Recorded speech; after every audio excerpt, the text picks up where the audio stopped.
भूल जाता हूँ, है ना।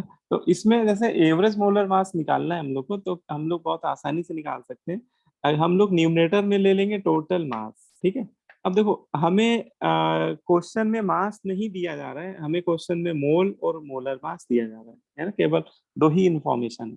तो देखो इसी फॉर्मूले को फिर से देखो जरा, इस फॉर्मूले को, है ना, जो पहले मैं लिखा था, इस फॉर्मूले के अकॉर्डिंग अगर मैं किसी भी कंपाउंड के मास को कैलकुलेट करूंगा तो कैसे निकालूंगा, उस कंपाउंड के मोल में किससे मल्टीप्लाई कर दूंगा, molar mass. Molar molar mass से, है ना। अब जैसे मुझे जो पहली गैस है गैस वन, इसका मास निकालना हो तो वो क्या करूंगा मैं, इसका जो मोल है N1, इसमें इसी के मोलर मास से क्या कर दूंगा, मल्टीप्लाई कर दूंगा, ठीक है। तो ये जो N1 इंटू NW1 आएगा, ये पहली गैस के मोल हो जाएंगे, गैस वन के मोल हो जाएंगे। बोलो भाई, N1 इंटू MW1, ये फर्स्ट गैस के मोल हो गए इतने, ये जो मोल देख रहे हैं ये गैस फर्स्ट के मोल हो गए कि नहीं। यस और सर। Yes sir. है ना, Yes, ऐसे sir. ही मैं N2 इंटू MW2 कर दूं, मतलब जो गैस टू के मोल है इसी में उसी के मोलर मास से मल्टीप्लाई कर दूं, तो मुझे गैस टू का मास मिल जाएगा, और दोनों के मास का सम कर देंगे तो ये टोटल मास के बराबर हो जाएगा, Yes, sir. Yes sir. है ना। और डिवाइडेड बाई टोटल मोल कर दें अगर हम लोग, तो टोटल मोल मतलब हो जाएगा N1 plus N2, total mole क्या हो जाएगा N1 प्लस N2। तो इससे हमें क्या मिल जाएगी बेटा, एवरेज मोलर मास का वैल्यू मिल जाएगी। तो एक तरह से ये एक फॉर्मूला भी बन जाता है, जो ये मैंने लिखा हुआ है इसको एज ए फॉर्मूला भी आप याद कर सकते हो, कि कभी भी एवरेज मोलर मास निकालना है तो वो इक्वल हो जाएगा N1 MW1 plus N2 MW2 divided by N1 plus N2, sir ठीक है। MW1 क्या है? सर एक बार और बता दीजिएगा, मेरा डिस्कनेक्ट हो गया था। हाँ हाँ बिल्कुल बिल्कुल, MW1 मोलर मास है, ओके सर। MW1 क्या है, मोलर मास है। जो फर्स्ट गैस है उसका मोलर मास NW1 है, और जो सेकेंड गैस है इसका जो अब मोलर मास है वो MW2 है, ठीक है। Yes sir. तो कभी भी ऐसा आपको क्वेश्चन दिया जाए कि दो गैसें हो, तीन गैसें हो, है ना, गैसें कितनी भी हो सकती है, क्योंकि अगर तीन गैस होगा तो यही फॉर्मूला क्या हो जाएगा, एक्सटेंड हो जाएगा, है ना। तीन गैस के लिए इसी को मैं लिख दूंगा plus N3 into MW3 divided by N3। बोलो भाई, yes. Yes, yes sir. Sir. है ना, यस सर। Yes, sir. है ना, वही फॉर्मूला एक्सटेंड हो जाएगा। तो जो बेसिक है वो यही है। अब जैसे एक क्वेश्चन कर लेते हैं तो और आपको क्लियर हो जाएगा कि एग्जैक्ट करना क्या होता है क्वेश्चन में। देखो, है ना, क्वेश्चन से चीजें आपकी और क्लियर हो जाएंगी। एक क्वेश्चन लिख लीजिए, calculate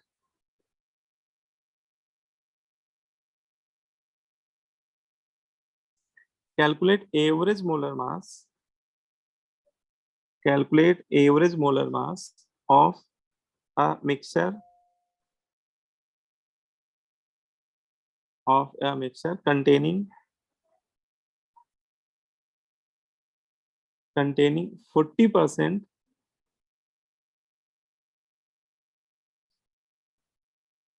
40% methane by mole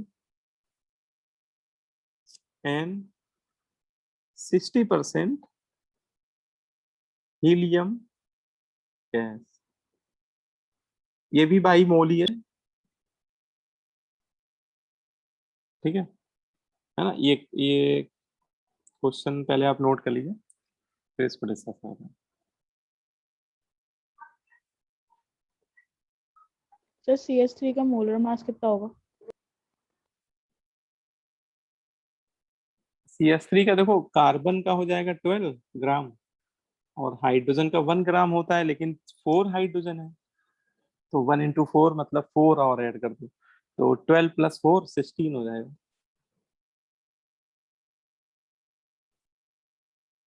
sir helium का 4 होगा ना?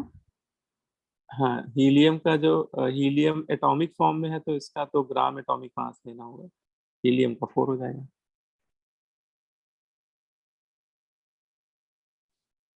कंपाउंड है तो मोलर मास ले लीजिएगा, और अगर कोई एलिमेंट है तो फिर उसका ग्राम एटॉमिक मास। ठीक है, यस सर। है ना? इसको अटेम्प्ट कर लीजिए, फिर किसी का आंसर आए तो बताइए मुझे क्या आ रहा है।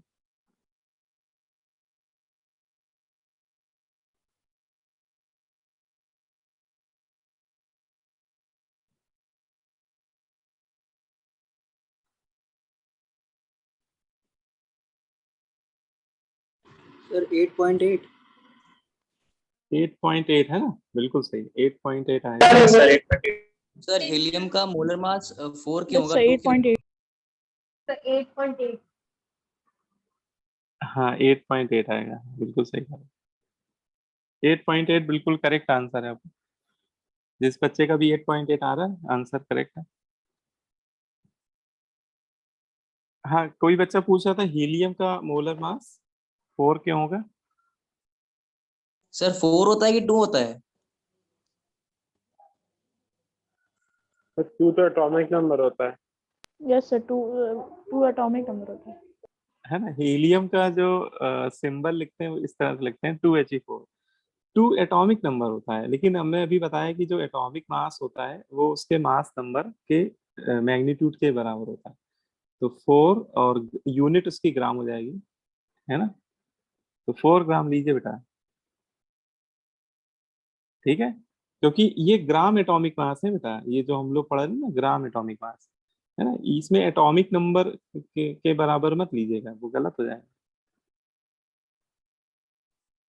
ठीक है, इसीलिए मैं कह रहा हूँ ना, इंट्रोडक्शन टू केमिस्ट्री वाला जो अगर आप लोगों ने, जिन बच्चों का छूट गया है, तो वो लोग एक बार वीडियो लेक्चर भी देख लोगे तो सर एक आपको बार ये सब ऊपर कर बहुत दीजिएगा।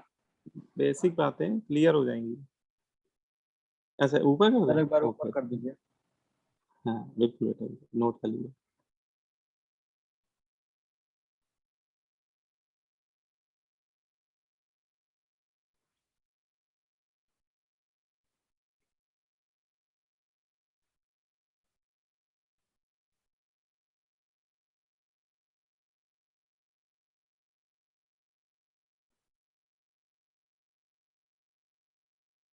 हो गया। हाँ, हो गया बेटा, चलो अच्छा, फिर देखो इसको समझ लीजिए, अगर किसी को डाउट है तो उसको समझ लीजिए कैसे करना है इसमें, है ना? देखो यहाँ पे क्या कहा जा रहा है, आपको दो गैसों का मिक्सचर दिया है ना, जिसमें एक मेथेन गैस है, 40% मेथेन है बाईमोल, और दूसरी इसमें है 60% हीलियम गैस बाईमोल। ठीक है, तो जब भी देखो परसेंटेज में बातें होने लगी, है ना, जब भी आपको कंपोजिशन परसेंटेज में दिया जाए, तो बेटर ये रहेगा कि हम लोग टोटल जो मिक्सचर है, पूरे मिक्सचर के जो मोल है वो 100 एज्यूम कर लें, है ना, क्योंकि वो परसेंट बाई मोल के रिस्पेक्ट में हमें दे रहा है।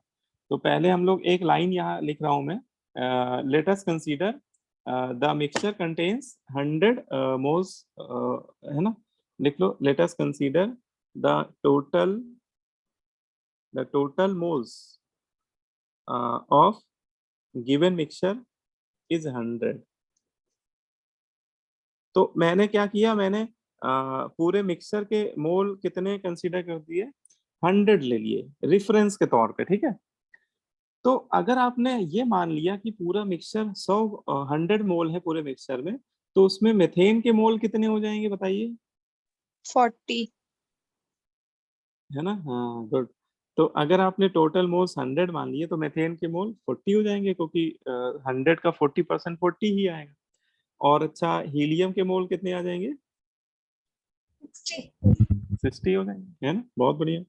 तो आपने दोनों के मोल लिख लिए 100 मोल के रिस्पेक्ट में। ठीक है, अच्छा कोई बच्चा कहे कि सर मैं 100 ना मानू, 200 मान लूं, तो कोई दिक्कत नहीं। देखो 100 मोल के रिस्पेक्ट में 40 हो गए, तो 200 के मोल के रिस्पेक्ट में 80 हो जाएंगे। वही 40 की जगह क्या हो जाएगा, 80, और 60 की जगह 120। तो उसी रेशियो में वो चेंज हो जाएंगे, है ना, उससे कोई फर्क नहीं पड़ेगा, फाइनल आंसर में कोई फर्क नहीं पड़ेगा। अच्छा हाँ, इनके मोलर मास भी लिख दीजिए। मीथेन का मोलर मास हो जाएगा 16 ग्राम, हो जाएगा। और हीलियम का अभी हम लोगों ने डिस्कस कर ही लिया, हीलियम का 4 ग्राम हो जाएगा। और फिर हम लोग एवरेज मोलर मास का फॉर्मूला लगा देंगे। अभी हम लोगों ने ऊपर डिस्कस किया एवरेज मोलर मास क्या होता है, formula N1 into MW1 plus N2 into MW2 divided by क्या था, N1 plus N2।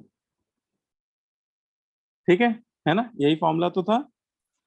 Yes N1 की वैल्यू हो जाएगी 40 into 16, 60 into 4 divided by N1 plus N2। N1 plus N2 आपका हो जाएगा 60 प्लस 40 मतलब 100 ही हो जाएगा ये तो, है ना।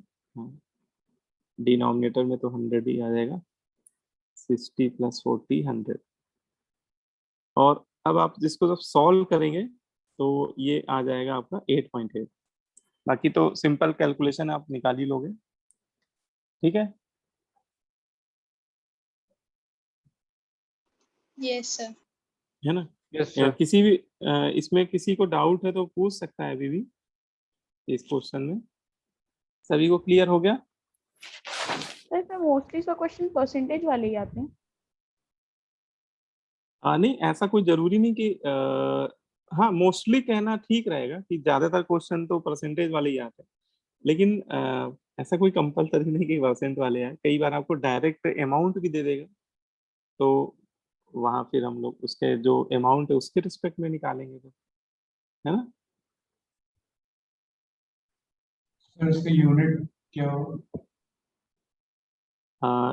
एवरेज, अच्छा, एवरेज मोलर मास की वही यूनिट होती है जो मोलर मास की यूनिट होती है। मोलर मास की यूनिट क्या होती है, याद है?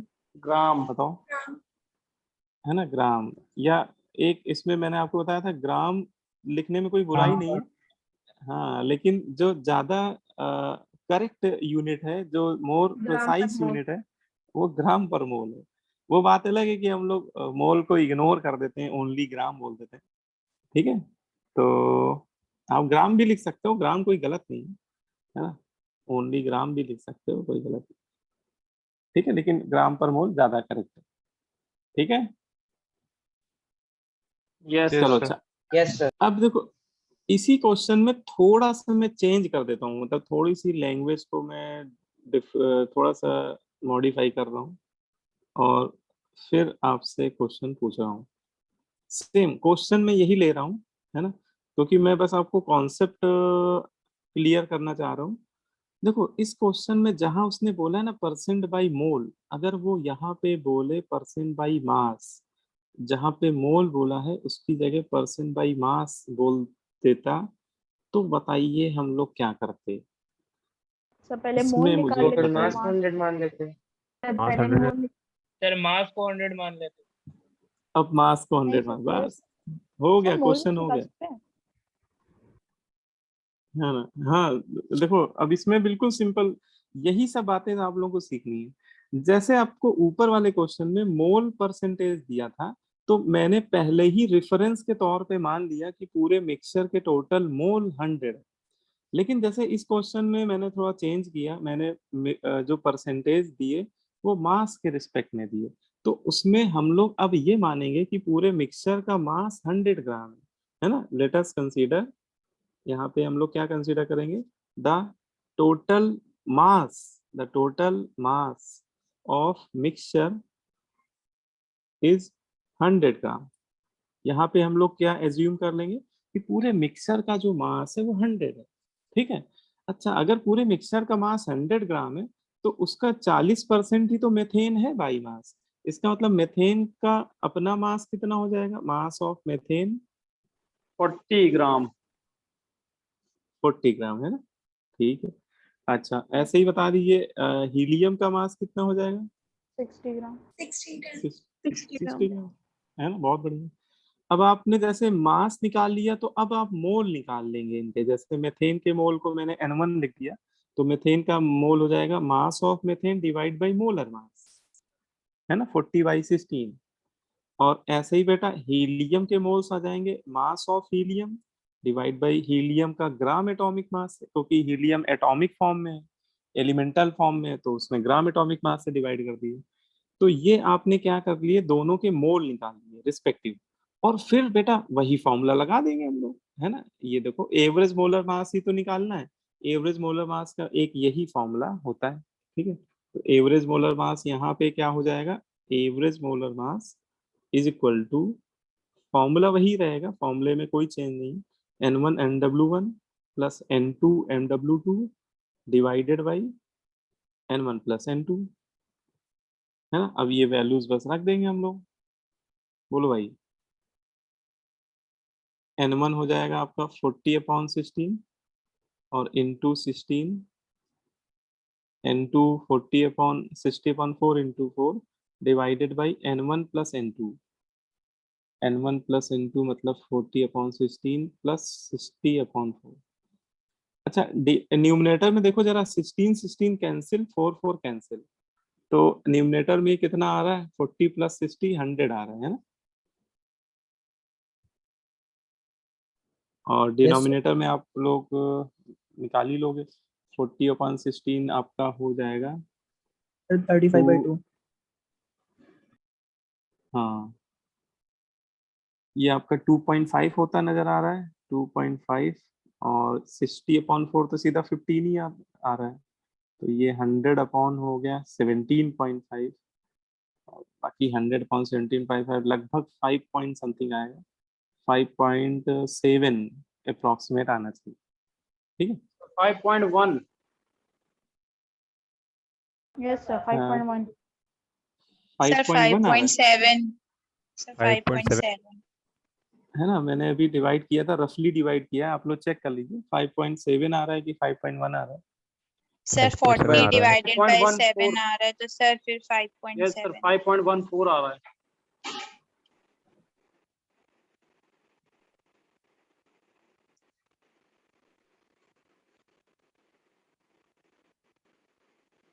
वो तो चलो आप लोग चेक ही कर लो, वो तो आप बता ही दोगे निकाल के। 100 कितना आ रहा है, एग्जैक्ट में कर लेता हूँ, 17.5, तो 5.71 आ रहा है, 7 आ रहा है। 7 यार। Yes, है sir, ना। मैंने 7. Yes, sir. रफ 7 किया था 1 आ रहा लेकिन है. मैंने सही किया बेटा। है ना, थोड़ी कैलकुलेशन सही रखो आप लोग। चलो अच्छा, कोई बात नहीं, है ना। तो फाइनल आंसर है आपका 5.74, लेकिन जो क्वेश्चन करने का मेथड है, थोड़ा इस पे आप जरूर ध्यान रखिए कि कैसे मैंने अपने सॉल्यूशन को चेंज किया, ठीक है। उसने मास के रिस्पेक्ट में दिया परसेंट, है ना, तो मैंने पूरे मिक्सचर का मास 100 एज्यूम कर दिया, और उसके रिस्पेक्ट में मोल निकाल लिए, और सेम मॉलिक एवरेज मोलर मास का फॉर्मूला अप्लाई करके एवरेज मोलर मास कैलकुलेट कर लिया, ठीक है। Yes sir. बोलो बेटा, किस, है ना, अब क्लियर है सभी को, Yes, sir. Yes sir. है ना। Yes, sir. Yes, sir. ठीक है ना, गुड बेटा। कोई भी डाउट छोटा मोटा हो पूछते जरूर रहिए, कहीं ना कहीं आपको लगे कि ये कैसे हुआ। देखो डाउट छोटा ही होता है, लेकिन कई बार वही परेशान करता है, ठीक है। चलो अच्छा, अब इसमें नेक्स्ट टॉपिक पे आगे बढ़ते हैं, ठीक है।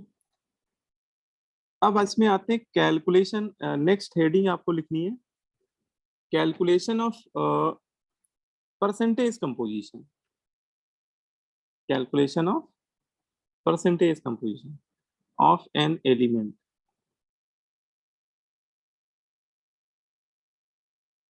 calculation of percentage composition। और परसेंट कंपोजिशन जब भी निकालते हैं तो हम लोग विद रिस्पेक्ट टू मास ही निकालते हैं of an element in A compound, ठीक है। देखिए किसी भी आपको इसमें इस तरह से मतलब कि डेटा हो सकता दिया जाए क्वेश्चन में कि किसी कंपाउंड में किसी एलिमेंट का परसेंट कंपोजिशन निकालने को पूछा जाए, ठीक है। तो कैसे उसको हम लोग निकालेंगे, तो उसके लिए देखो मैं एक आपको पहले बेसिक फॉर्मूला बता देता हूँ, ठीक है। किसी भी एलिमेंट, किसी भी कंपाउंड में किसी भी पर्टिकुलर एलिमेंट का हम लोग परसेंटेज कंपोजिशन निकाल सकते हैं, और ई फॉर एलिमेंट है यहाँ पे, ई का परसेंटेज मतलब किसी एलिमेंट का परसेंटेज कंपोजिशन में वो निकालने जा रहे हैं। तो इसका फॉर्मूला है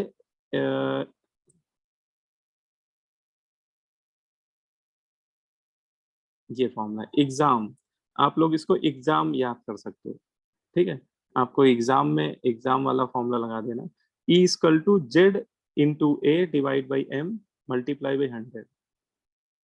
अभी सर, इसको मैं ए के बताता हूँ कि इसमें कौन सा टर्म क्या है, पहले इसको आप नोट कर लीजिए फॉर्मूले को। ये फॉर्मूला हम लोग परसेंटेज कंपोजिशन को कैलकुलेट करने के लिए अप्लाई करेंगे। अब देखो इसमें कौन सा टर्म क्या रिप्रेजेंट कर रहा है ना, इसको मैंने याद करने के लिए जो निमोनिक बनाया वो एग्जाम बनाया है, एग्जाम ऐसे है ना, एग्जाम, ठीक है ना। ई मतलब परसेंटेज कंपोजिशन है जिस एलिमेंट का निकालना है, जेड और ए ये दोनों टर्म न्यूमिनेटर में रहेंगे और एम जो रहेगा वो डिनोमिनेटर में रहेगा, ठीक है। या इसको आप ऐसे लिख लो जिससे थोड़ा सा याद रहे कि एम डिनोमिनेटर में, ठीक है। अब देखो इसमें कौन सा टर्म क्या रिप्रेजेंट कर रहा है इसको समझे। जेड जो है बेटा, जेड ये एटॉमिसिटी को रिप्रेजेंट कर रहा है। ये किसको रिप्रेजेंट कर रहा है, एटॉमिसिटी ऑफ एलिमेंट, ठीक है। उस कंपाउंड में आप देख लीजिएगा कि जिस भी एलिमेंट का आप निकालने जा रहे हो परसेंट कंपोजिशन, उसकी एटॉमिसिटी कितनी है, ठीक है। तो उसकी वैल्यू हम लोग जेड की जगह रख देंगे। जेड जो है वो एलिमेंट की एटॉमिसिटी को रिप्रेजेंट कर रहा है।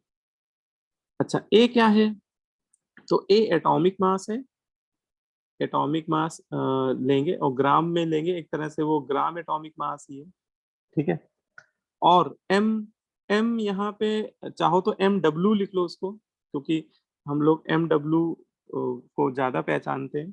एम डब्ल्यू किसका सिंबल होता है, मोलर मोलर मास, मास। है ना। एम डब्ल्यू हम लोग सिंबल ले चुके हैं मोलर मास के लिए। तो एम डब्ल्यू एक तरह से मोलर मास है उस कंपाउंड का जिस कंपाउंड में आप किसी पर्टिकुलर कंपोजिशन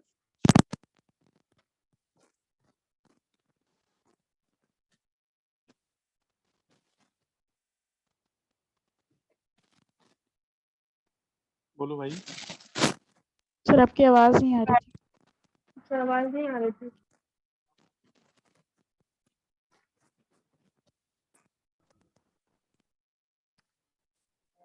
सर आपकी आवाज नहीं आ रही।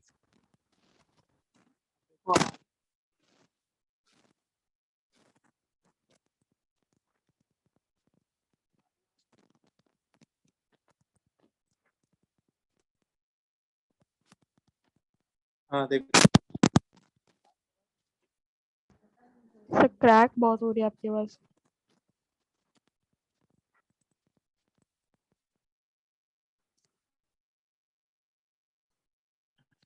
अब सही हुई आवाज। यस सर अब सही। अच्छा, तो ये जो फॉर्मूला है इससे हम लोग एलिमेंट का परसेंटेज कंपोजिशन कैलकुलेट करेंगे, है ना। इसमें एक बार फिर से मैं बता देता हूँ, जेड जो है वो एलिमेंट की एटॉमिसिटी को रिप्रेजेंट कर रहा है, ठीक है। और ए एटॉमिक मास है उस एलिमेंट का, और एम डब्ल्यू क्या है, उस कंपाउंड का मोलर मोलर मास। मास, है ना। जिस कंपाउंड के लिए हम लोग फॉर्मूला लगाएंगे। अब देखो एक क्वेश्चन भी करते हैं, पहले क्वेश्चन से भी चीजें आपको क्लियर हो जाएंगी। देखो जरा, कैलकुलेट परसेंट कंपोजिशन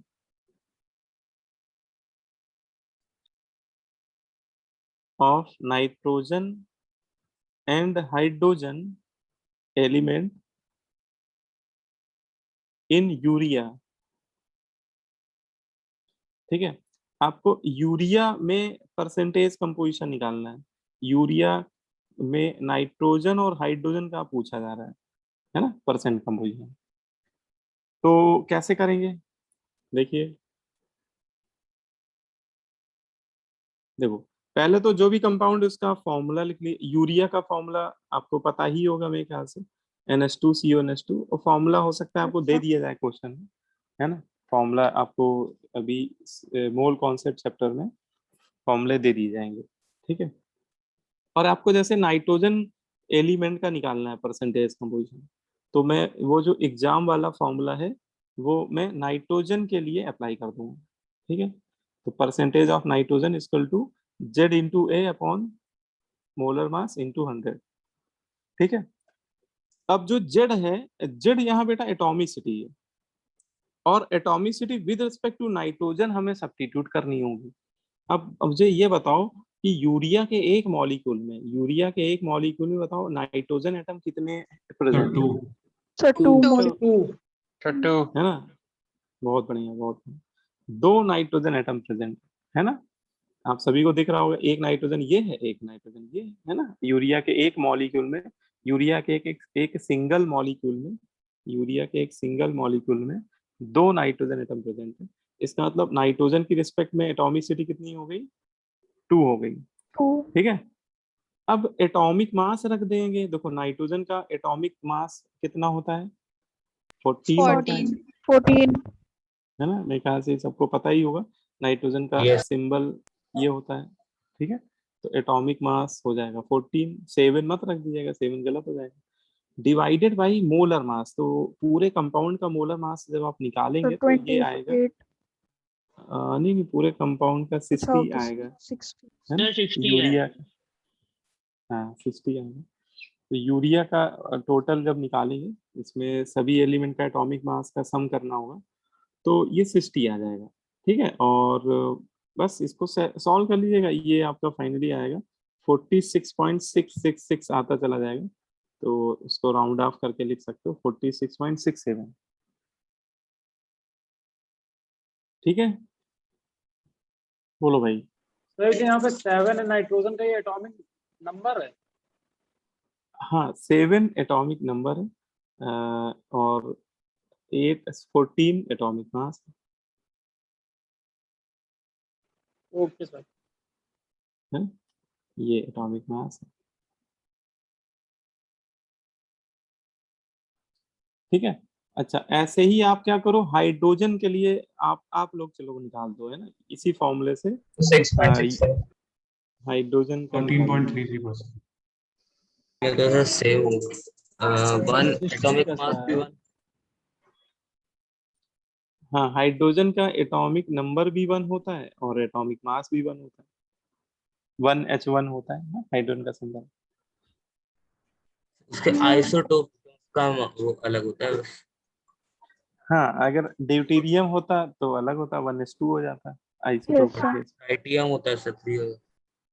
ट्राइटियम में 3 हो जाता है। 6.6. 6.67. 6.6 बिल्कुल सही है सर ना। क्या मेरे ख्याल क्वेश्चन था से सर, एक बार और बता दीजिए, मेरा डिस्कनेक्ट हो गया था। हाइड्रोजन का निकालना है आपको यूरिया में, परसेंटेज कंपोजिशन, है ना। जैसे नाइट्रोजन का मैंने कैलकुलेट किया है, वैसे ही हाइड्रोजन का आप लोग निकाल लीजिए। Yes sir. 6.6. 6.6. 6.67 है ना, बिल्कुल सही। ठीक है, तो हाइड्रोजन के लिए भी सेम वही फॉर्मूला लगाएंगे एग्जाम वाला, और बस ये वैल्यू रख देंगे। देखो हाइड्रोजन की एटॉमिसिटी बताओ कितनी रख दें हम? 4. 4. 4। 4। ठीक, एटॉमिक वेट हो गया 1, और मोलर मास तो यूरिया का उतना ही रहेगा, वो तो चेंज होने से 60। तो ये जब आप निकालोगे तो 6.67 हो जाएगा, है ना। इसका मतलब कि यूरिया में नाइट्रोजन का परसेंटेज कंपोजिशन कितना है? 46.67, और अगर हाइड्रोजन का पूछें तो 6.67। ऐसे ही कार्बन का भी आप निकाल सकते हो, अगर आपसे पूछा जाए तो कार्बन का निकाल सकते हो। ऑक्सीजन भी एक इसमें एलिमेंट है, तो ऑक्सीजन का भी निकाल सकते हो। और सभी का जो सम आएगा, है ना, जैसे 100. इसमें 4 100. है ना। हाँ, तो इसमें जैसे 4 एलिमेंट है, नाइट्रोजन है, हाइड्रोजन है, कार्बन है और ऑक्सीजन है। इन चारों एलिमेंट के परसेंट कंपोजिशन का सम जब आप करेंगे तो वो 100 के बराबर आएगा। ठीक है, तो इसको हम लोग ऐसे भी कर सकते हैं कि जैसे मैंने आपने 3 एलिमेंट का निकाल लिया, है ना, और आपको चौथे एलिमेंट का निकालना है, तो 100 में क्या कर दीजिए, माइनस करके भी निकाल माइनस सकते कर देंगे। ठीक है, तो वो सब बहुत छोटी मोटी बातें हैं, लेकिन बहुत बेसिक है एक तरह से, तो ये हम लोग को करना आना चाहिए। ठीक है, इसमें सभी को समझ में आ गया परसेंटेज कंपोजिशन कैसे निकालते यस हैं? सर। सर इसका एक बार Yes. मोलिकुलर मास निकाल दीजिए। अच्छा, मॉलिक्यूलर वो मास 60 कैसे है? अच्छा अच्छा, बिल्कुल एक बार इसका देख लो एग्जांपल। जैसे यूरिया का मॉलिक्यूलर मास कैसे निकाला, मॉलिक्यूलर मास ऑफ यूरिया। ठीक है, तो देखो पहले इसका फॉर्मूला लिख लीजिए, NH2CO NH2। जिसका भी आपको मोलर मास निकालना है तो उसका आपको मॉलिक्यूलर फॉर्मूला पता होना चाहिए। ठीक है, अब देखो मॉलिक्यूलर मास जो होता है एक तरह से वो एल्जेब्रिक सम होता है। एक तरह से क्या होता है, it is equal to algebraic sum of gram atomic mass, algebraic sum of gram atomic mass of all element present in one molecule. तो उस कंपाउंड के एक मॉलिक्यूल में जितने भी डिफरेंट डिफरेंट टाइप के एलिमेंट हैं, हर एक एलिमेंट के ग्राम एटॉमिक मास का क्या कर देंगे हम लोग, एल्जेब्रिक सम कर देंगे। ठीक है, तो इससे हमें उस कंपाउंड का क्या मिल जाएगा, मॉलिक्यूलर मास। ठीक है, अब जैसे देखो इसमें जैसे एक एलिमेंट मुझे नाइट्रोजन दिख रहा है ना, तो एक नाइट्रोजन का ग्राम एटॉमिक मास होता है कितना, 14 ग्राम। लेकिन नाइट्रोजन एक बार थोड़ी ना आ रहा है, नाइट्रोजन 2 बार आ रहा है, इसमें 2 नाइट्रोजन एटम है। तो 14 इंटू क्या करना पड़ेगा, 2 करना पड़ेगा नाइट्रोजन के रिस्पेक्ट में। बोलो भाई। Yes. Yes. ठीक यस है, सर। ऐसे ही फिर हर एक एलिमेंट को पकड़ पकड़ के निकालते जाओ। जैसे अब कार्बन भी तो है इसमें, तो कार्बन तो एक ही है और एक कार्बन का 12 ग्राम होता है, तो 12. 12 इंटू 1 कर देंगे, है ना, उसकी एटॉमिसिटी से मल्टीप्लाई करते रहो, करते रहिए। ऑक्सीजन भी तो एक एलिमेंट है, तो ऑक्सीजन का 16 हो जाएगा और ऑक्सीजन की एटॉमिसिटी 1 है, तो इंटू 1 कर देंगे। और हाइड्रोजन का एटॉमिक मास होता है 1 और हाइड्रोजन 4 बैठे हुए हैं, है ना टोटल, तो इंटू 4 कर देंगे।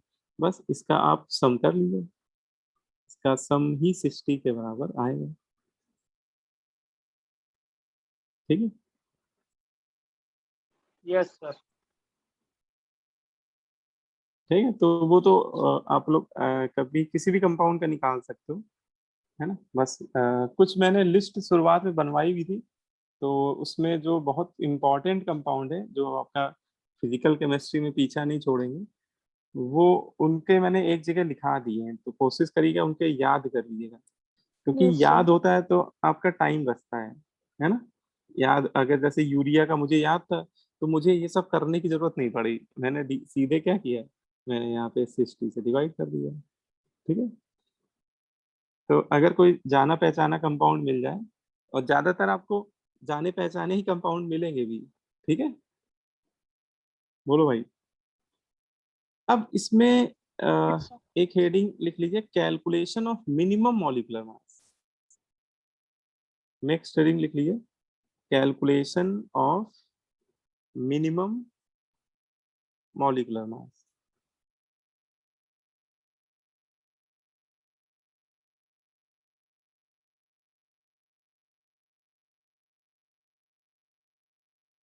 ठीक है, देखिए कुछ आपको क्वेश्चंस में किसी कंपाउंड का मिनिमम मोलर मास पूछा जा रहा होगा। ठीक है, आपको मिनिमम मॉलिक्यूलर मास कैलकुलेट करने को बोला जा रहा होगा।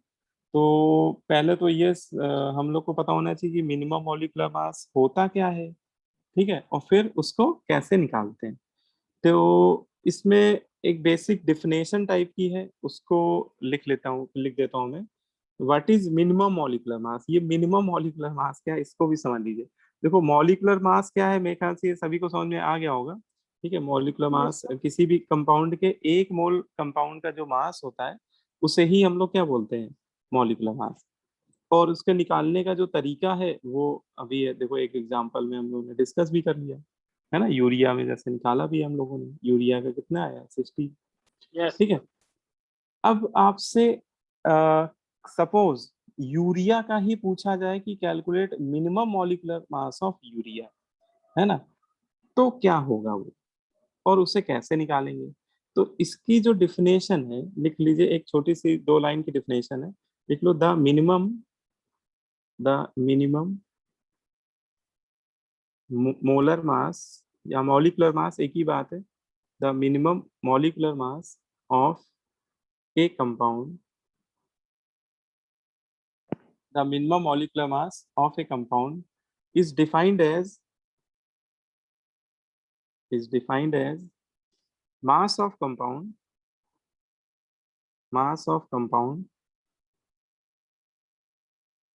with respect to 1 mole of an element, with respect to 1 mole of an element.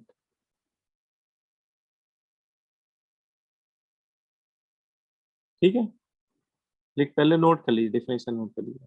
Sir लेकिन हेडिंग तो आपने मिनिमम मॉलिक्यूलर मास लिखवाई है। तो बेटा मॉलिक्यूलर मास और मोलर मास दोनों एक ही टर्म तो होते हैं, अच्छा सर, है ना, दोनों अलग अलग थोड़ी ना है। मॉलिक्यूलर मास या फिर मोलर मास, है ना, both are same, both term are same, दोनों में कोई फर्क नहीं है। ठीक,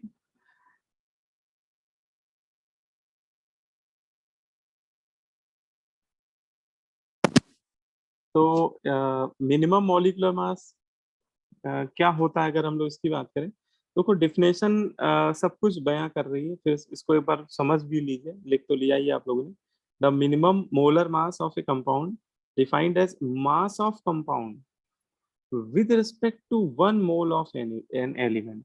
मतलब किसी कंपाउंड का वो मास जो उस कंपाउंड के में किसी एलिमेंट के 1 मोल के रिस्पेक्ट में कैलकुलेट किया जा रहा हो, वो उस कंपाउंड का मिनिमम मोलर मास बोला जाता है। ठीक है, minimum molecular mass of a compound is defined as mass of a compound with respect to 1 mole of an element. ठीक है, उस कंपाउंड में प्रेजेंट किसी भी एलिमेंट के रिस्पेक्ट में निकालेंगे हम लोग, और उसके 1 मोल के रिस्पेक्ट में जो मास कंपाउंड का आ रहा होगा, वही उस कंपाउंड का क्या होगा, मिनिमम मॉलिक्यूलर मास। ठीक है, Yes. है ना। अब ये तो चलो इसकी डिफिनेशन हो गई। अब आते हैं how to calculate minimum molecular mass. ठीक है, मतलब मिनिमम मॉलिक्यूलर मास कैलकुलेट कैसे करेंगे, तो लिख लो heading calculate, how to calculate calculation of molar minimum molecular mass. देखो, अगर आपको किसी भी न्यूमेरिकल में मिनिमम मॉलिक्यूलर मास पूछा जा रहा है, तो देखो सबसे सिंपल तरीका मैं बता रहा हूँ। अभी मैंने जो आपको एक फॉर्मूला बताया, एग्जाम वाला फॉर्मूला बताया ना, आप पहले ये फॉर्मूला लिख दीजिएगा, ये फॉर्मूला अप्लाई कर दीजिएगा। ठीक है, देखिए इस फॉर्मूले से जो ये जो एम डब्ल्यू होता है, इस फॉर्मूले से जो आप एम डब्ल्यू निकालेंगे, वो उस कंपाउंड का क्या होगा, वो उस कंपाउंड का एक्चुअल मिनिमम मोलर मास होगा। नहीं नहीं, वो मिनिमम नहीं होगा। इस फॉर्मूले से जो एम डब्ल्यू आएगा, वो उसका एक्चुअल मोलर मास होगा, जो हो, है ना, जो उसका ओरिजिनल मोलर मास है वो आएगा। लेकिन अगर हमें मिनिमम मॉलिक्यूलर मास पूछा जा रहा है या मिनिमम मोलर मास पूछा जा रहा है, तो हम लोग क्या करेंगे, उस कंपाउंड के जिस भी एलिमेंट के रिस्पेक्ट, देखो पहली बात तो एक ये चीज डिफिनेशन से समझ में आ रही होगी कि जो मिनिमम मॉलिक्यूलर मास है वो किसी एलिमेंट के 1 मोल के रिस्पेक्ट में कैलकुलेट किया जाता है ना, ये बात समझ में आ रही है।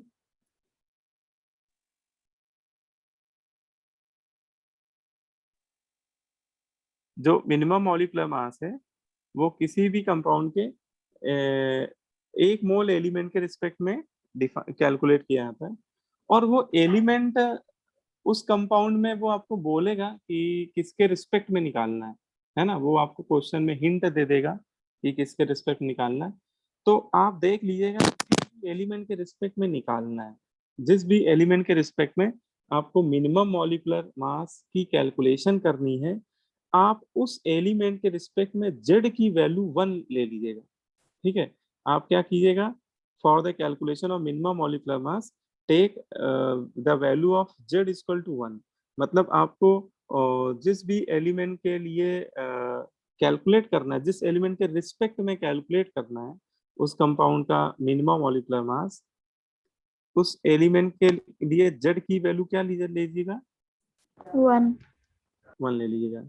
देखो Z1 लेते ही क्या हो जाएगा, Z1 मतलब लेते ही Z एक तरह से एटॉमिसिटी है, अगर आप उस कंपाउंड में उस एलिमेंट की एटॉमिसिटी 1 ले लेंगे तो उसके 1 मोल के रिस्पेक्ट में मोलर मास आने लगेगा, ठीक है।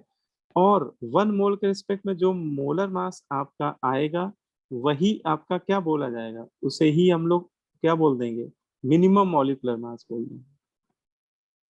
बोलो भाई। सर आपकी वॉइस फ्लक्चुएट कर रही है। नहीं सर, एकदम सही आ नहीं सर, आ रही है। आ रही है अभी, फ्लक्चुएट हो रही है क्या? नो नहीं सर। सर, एकदम सही आ रही है। क्लियर है। आ रही है सर। अच्छा अच्छा, तो फिर से सुन लो, अगर मान लो कोई चीज नहीं समझ में आई तो किसी भी एलिमेंट का, अगर आप किसी भी कंपाउंड का मिनिमम मोलर मास निकालना है तो हम लोग यही वाला फॉर्मूला लगा देंगे, है ना। और इसमें जो जेड की वैल्यू है वो हम लोग 1 ले लेंगे उस एलिमेंट के लिए जिस एलिमेंट के रिस्पेक्ट में आपसे पूछा जा रहा है उस कंपाउंड का मिनिमम मोलर मास, ठीक है। बोलो भाई। सर तो आपकी वॉइस भी बीच में फ्लक्चुएट होने लगी थी। सर सही आ रही है। अब तो सही आ रही है। Yes. आप सही यस आ सर, रही पहले Yes, भी sir. सही आ रही आप थी। सही आ रही जो आप। सर पहले भी आ रही थी सही। अच्छा अच्छा, चलो कोई बात नहीं, हो सकता है नेटवर्क गड़बड़ हो रहा हो, है ना। तो समझ में आ गया। सर यस इसकी सर। डेफिनेशन नहीं दिया था। सर मैक्स के लिए फिर क्या करेंगे? किसके लिए? मास के लिए। नहीं नहीं सर, मास तो मैक्सिमम। निकालना ही, मैक्सिमम निकालना के लिए ही है। सर। अच्छा मैक्सिमम, देखो maximum molar mass actually molar mass ही होता है ना। जो जैसे आपको लग रहा है ना मैक्सिमम तो मैक्सिमम मोलर मास उस कंपाउंड का एक्चुअल मोलर मास होता है, ठीक है। वो कोई टर्म वैसे डिफाइन नहीं होता है मैक्सिमम मोलर मास, ठीक है, क्योंकि मैक्सिमम का मतलब फिर वो एक्चुअल ही हो जाएगा। हाँ मिनिमम पूछा जा सकता है, मिनिमम निकालना है तो हम लोग क्या करेंगे, जेड की वैल्यू 1 ले लेंगे। देखो एक इसमें क्वेश्चन कर लीजिए, क्वेश्चन से आपको चीजें एग्जैक्टली क्लियर हो जाएंगी कि हम लोग क्या डिस्कस कर रहे हैं यहाँ पे। एक क्वेश्चन से ही समझते हैं इस बात को। देख लीजिए, एन ऑर्गेनिक, वैसे भी देखो मोल कॉन्सेप्ट में आपको न्यूमेरिकल ही पूछे जाएंगे क्योंकि ये एक न्यूमेरिकल बेस्ड चैप्टर है, ठीक है। कॉन्सेप्ट इसमें बहुत छोटे छोटे हैं, कॉन्सेप्ट जो है वो बहुत छोटे छोटे हैं, मतलब थ्योरी वाला पार्ट बहुत लिमिटेड है। हाँ क्वेश्चन हर एक पार्ट में बनेंगे खूब सारे, तो क्वेश्चन हम लोग को तरह तरह के क्वेश्चन जो बन सकते हैं उनमें थोड़ी प्रैक्टिस करनी है ना, उसी में थोड़ा कमांड करना है कि कितने तरह के क्वेश्चन आपसे पूछे जा सकते हैं। देखिए क्वेश्चन क्या कह रहा है, क्वेश्चन है an organic protein contains 8% sulphur by mass. कोई ऑर्गेनिक प्रोटीन है और कह रहा है उसमें 8% सल्फर बाई मास है, और पूछा क्या जा रहा है, calculate minimum, calculate minimum molar mass of protein. Sir वो 8% क्या है? 8%? हाँ क्या करूँ बेटा? सर 8% क्या है वो? सल्फर। सर वो आधा कट गया। 8% सल्फर बाई मास है ना, 8% सल्फर है बेटा वो।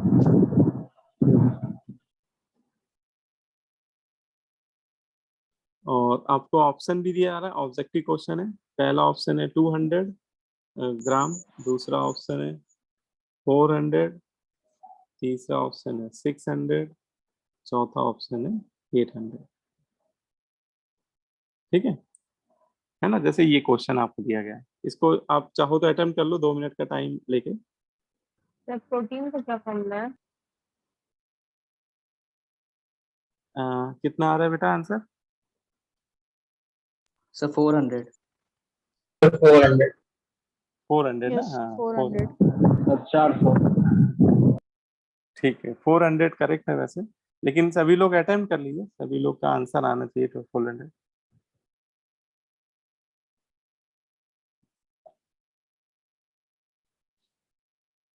जिस बच्चों का आ जाए वो हैंड रेज कर देना जिससे मुझे भी पता चल जाए।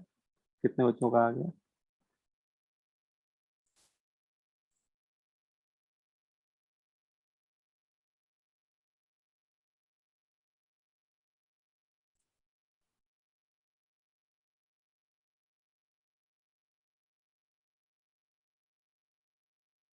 सर 400। हाँ 400 है आंसर, बिल्कुल सही।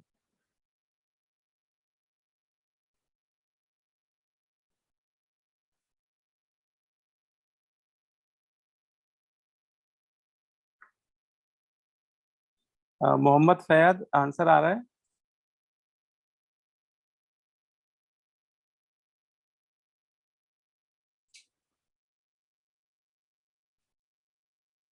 सर इसका भी यूनिट ग्राम पर मोल ही होगा। हाँ वो मिनिमम मोलर मास का यूनिट ग्राम भी बोल सकते हो, ग्राम पर मोल ज्यादा ठीक है वैसे तो, लेकिन ठीक है ग्राम पर मोल लिखो या ग्राम एक ही बात। सर अगर ये मिनिमम है तो 100 से मल्टीप्लाई हो रहा है। हाँ क्या करो मिनिमम? अगर ये मिनिमम मास है तो सर 100 से मल्टीप्लाई हो रहा है। नहीं तो 100 तो बेटा परसेंटेज के लिए लिया जा रहा है ना, तो क्योंकि परसेंटेज कंपोजिशन निकाल देना, तो 100% के रिस्पेक्ट में आ रहा है इस फॉर्मूले में, ओके ओके सर। है ना।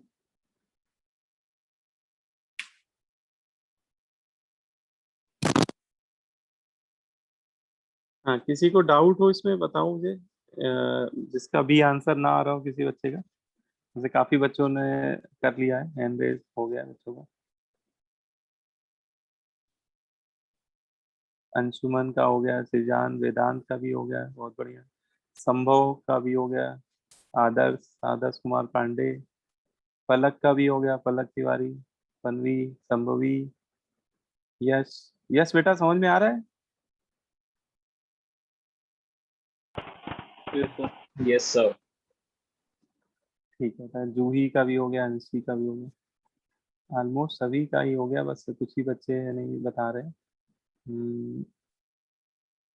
संजोग गुप्ता क्या दिक्कत क्या आ रही इसमें?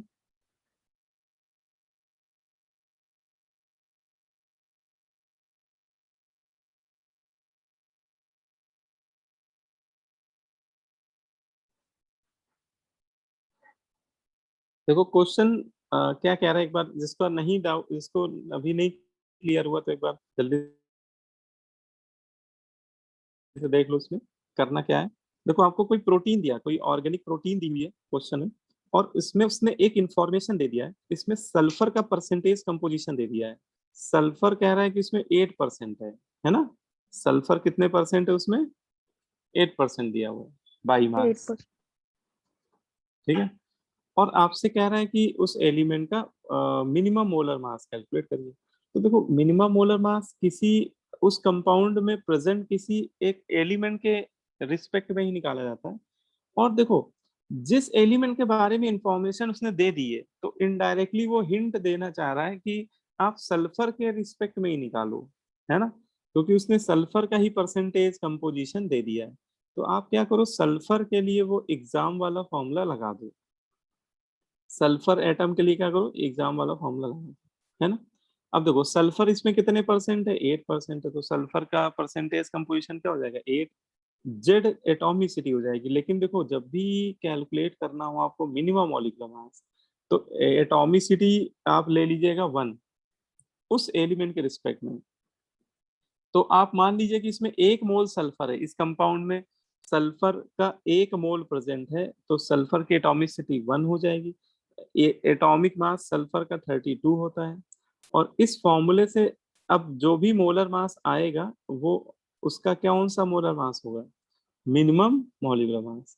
तो यहाँ से जो मिनिमम मॉलिक्यूलर मास आएगा वो हो जाएगा 3200 डिवाइडेड बाई 8, फाइनली वो 400 ग्राम आ रहा है। ठीक है, बोलो भाई। Yes sir. ठीक है। Yes sir. अच्छा एक चीज मैं और आपको क्लियर कर देता हूँ कि ये जो 400 ग्राम आ रहा है ये इसका मिनिमम मॉलिक्यूलर मास आ रहा है, और ये 1 मोल सल्फर के रिस्पेक्ट में आ रहा है। ये मैंने मतलब यहाँ पे जो हम लोग मिनिमम मोलर मास निकाल रहे हैं वो सल्फर के 1 मोल के रिस्पेक्ट में निकाल रहे हैं कि अगर उस कंपाउंड में बेटा जो आपको प्रोटीन दिया हुआ है उसमें अगर 1 मोल सल्फर एटम प्रेजेंट है, 1 मोल सल्फर प्रेजेंट है, तो उसका मोलर मास कितना आएगा? 400 ग्राम। ठीक है, लेकिन क्या अच्छा आप बता सकते हो कि इसका एक्चुअल मोलर मास क्या हो सकता है? Its actual molar mass may be, क्या प्रेडिक्ट कर सकते हैं? Its actual molar mass may be.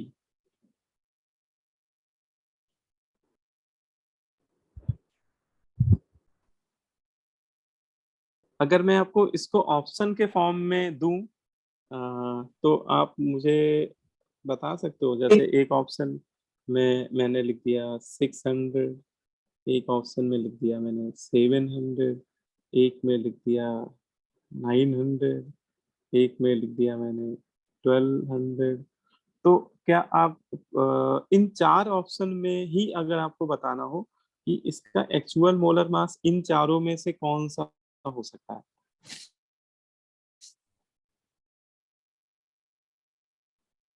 Sir ए और D. 1200।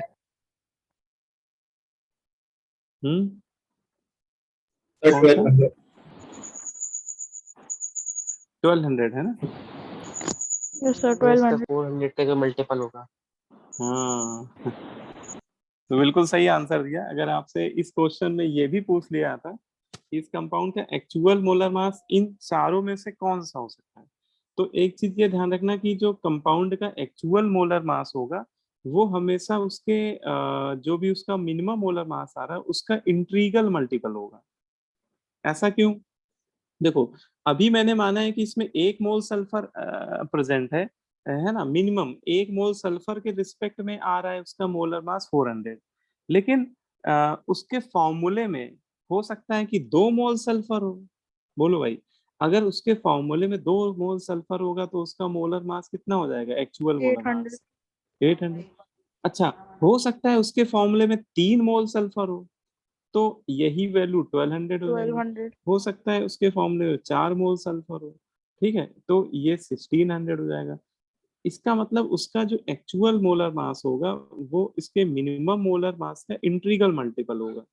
Actual molar mass of protein, वो जो भी प्रोटीन है, it should be, it may be equal to, it may be, ये आपका 400 भी हो सकता है। ऐसा नहीं कि 400 नहीं हो सकता है, क्योंकि अगर उसके फॉर्मूले में एग्जैक्टली 1 मोल सल्फर हुआ तो 400 भी हो सकता है। अगर 2 मोल सल्फर है तो 800 हो सकता है, 3 मोल सल्फर है 1200, 4 मोल सल्फर है 1600, 5 मोल सल्फर है तो 2000। इसी रेंज, मतलब 400 के मल्टीपल में ही उसका क्या होगा? एक्चुअल मोलर मास होगा, है ना? बोलो भाई, Yes. वो है ना? इस बात से सहमत हो कि नहीं सभी लोग? ये सर। लेकिन सर हाफ मोल भी तो हो सकता है। देखो, अच्छा चलो एग्जांपल से समझो। अच्छा, आप ये बताओ कि किसी भी कंपाउंड का जब हम लोग फॉर्मूला लिखते हैं तो क्या एटॉमिसिटी फ्रैक्शनल होती है? जैसे मैंने सल्फ्यूरिक नो एसिड लिख सर। दिया है ना, तो इसमें जैसे सल्फर ही देखो, तो क्या सल्फर की एटॉमिसिटी 1/2 हो सकती है, या 3/2 हो सकती है, या 5/2, इस तरह से कोई नंबर हो नो सकता है? सर। No sir. नहीं हो नो सकता, सर। है ना? तो जब एटॉमिसिटी कभी फ्रैक्शनल नहीं हो सकती तो उस कंपाउंड के 1 मोल में सल्फर के मोल कैसे फ्रैक्शनल हो सकते हैं? बोलो भाई, सर मतलब बात समझ में आई? जैसे आप, जैसे मान लो कि इस कंपाउंड का फॉर्मूला अभी एज्यूम कर लो कि सल्फ्यूरिक एसिड, वैसे वो कोई ऑर्गेनिक कंपाउंड है लेकिन उसमें कार्बन भी होगा 100%, लेकिन अगर एज्यूम कर लो कि सल्फ्यूरिक एसिड है तो इसके सल्फ्यूरिक एसिड का मैं बोलूं कि मेरे पास 1 मोल लिया है मैंने, 1 मोल सल्फ्यूरिक एसिड है, तो बताओ इसमें सल्फर के कितने मोल प्रेजेंट है? 1 mole sulphuric acid contains how many moles of sulphur? 1 mole. 1. 1 mole, sir 1। है ना? है ना? अच्छा, जैसे मैंने एक सल्फर का कंपाउंड ले लिया H2H2O7, ओलियम है। अब मैं इसके लिए अगर पूछूं कि 1 mole of oleum, 1 mole of H2H2O7 contains how many moles of sulphur? 2 2 तो 2 मोल सल्फर है ना। अब जैसे मैंने कंपाउंड ले लिया S8, रोम्बिक सल्फर है, तो इसके 1 मोल में बताओ कितने सल्फर? 8 8 मोल। तो अब आपको ये बात समझ में आ रही होगी कि सल्फर, जैसे यहाँ पे एग्जांपल सल्फर का ही था इसीलिए मैंने सल्फर के एग्जांपल ले लिए, कि किसी भी कंपाउंड में जो एलिमेंट होगा वो होल नंबर में होगा, उसके 1 मोल में, है ना। जैसे सल्फ्यूरिक एसिड में 1 मोल में बेटा 1 ही मोल सल्फर है, इसमें 1 मोल में 2 मोल सल्फर है, इसमें 1 मोल में 8 मोल सल्फर है। तो एटॉमिसिटी कभी फ्रैक्शनल नहीं हो सकती, है ना। इस वजह से जो मोल भी होंगे वो इंटीग्रल मल्टीपल में ही होंगे, ठीक है ना। तो उसका जो भी फॉर्मूला होगा, जो भी उसका एक्चुअल फॉर्मूला होगा, उसमें सल्फर के कितने मोल है उसके रिस्पेक्ट में उसका क्या आ जाएगा, एक्चुअल मॉलिक्यूलर मास, ठीक है। तो वो आएगा इसी मतलब 400 का ही मल्टीपल आएगा, ठीक है। सभी को बात समझ में आई? Yes, sir. yes sir चलो अच्छा, ये तो मैंने समझाने के लिए बताया था आपको, इतना ये सब लिखने की जरूरत नहीं फिलहाल। चलो अच्छा, तो ये समझ में आ गया सभी को इतनी बार? कोई अभी भी Yes, डाउट sir. हो तो पूछते रहो, इसमें पूछने में कोई। यस सर, आ गया समझ। अच्छा, तो ये तरीका हो गया मिनिमम मॉलिक्यूलर मास निकालने का, ठीक है। कभी भी आपको मिनिमम मॉलिक्यूलर मास पूछा जाए, सीधा तरीका मैंने बताया, आप वो एग्जाम वाला फॉर्मूला लगा देना उस एलिमेंट के लिए। जिस भी एलिमेंट के बारे में क्वेश्चन में उसने कोई ना कोई इंफॉर्मेशन दी ही होगी, ठीक है। ज्यादातर परसेंट कंपोजिशन ही दिए जाएंगे आपको, और उसमें जेड की वैल्यू 1 ले लीजिएगा। और जैसे ही आप जेड 1 लेंगे, तो इस फॉर्मूले से जो मोलर मास आपका निकल के आएगा वो एक्चुअली उसका मिनिमम मोलर मास ही होगा, है ना। बोलो भाई। हाँ सर। Yes, sir. एक एक क्वेश्चन चलो आप लोग मुझे करके बता दो, तो मुझे भरोसा हो जाएगा कि आप लोग को एग्जाम में भी कर ले जाओगे। लिख लो, caffeine caffeine contains caffeine contains 28.9% nitrogen by mass. Caffeine contains 28.9% nitrogen by mass. Calculate minimum molecular mass of caffeine.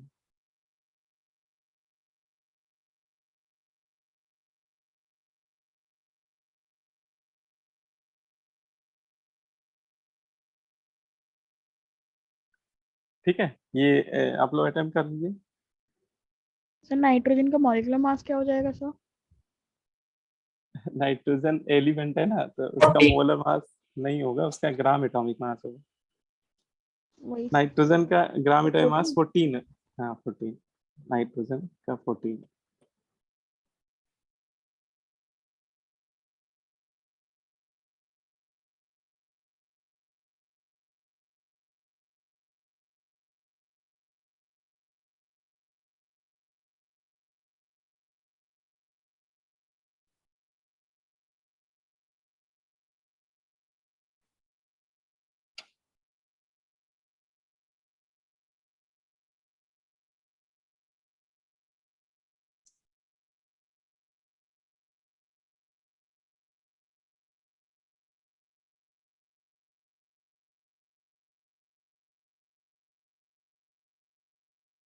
Sir 48.4. Sir 48.44।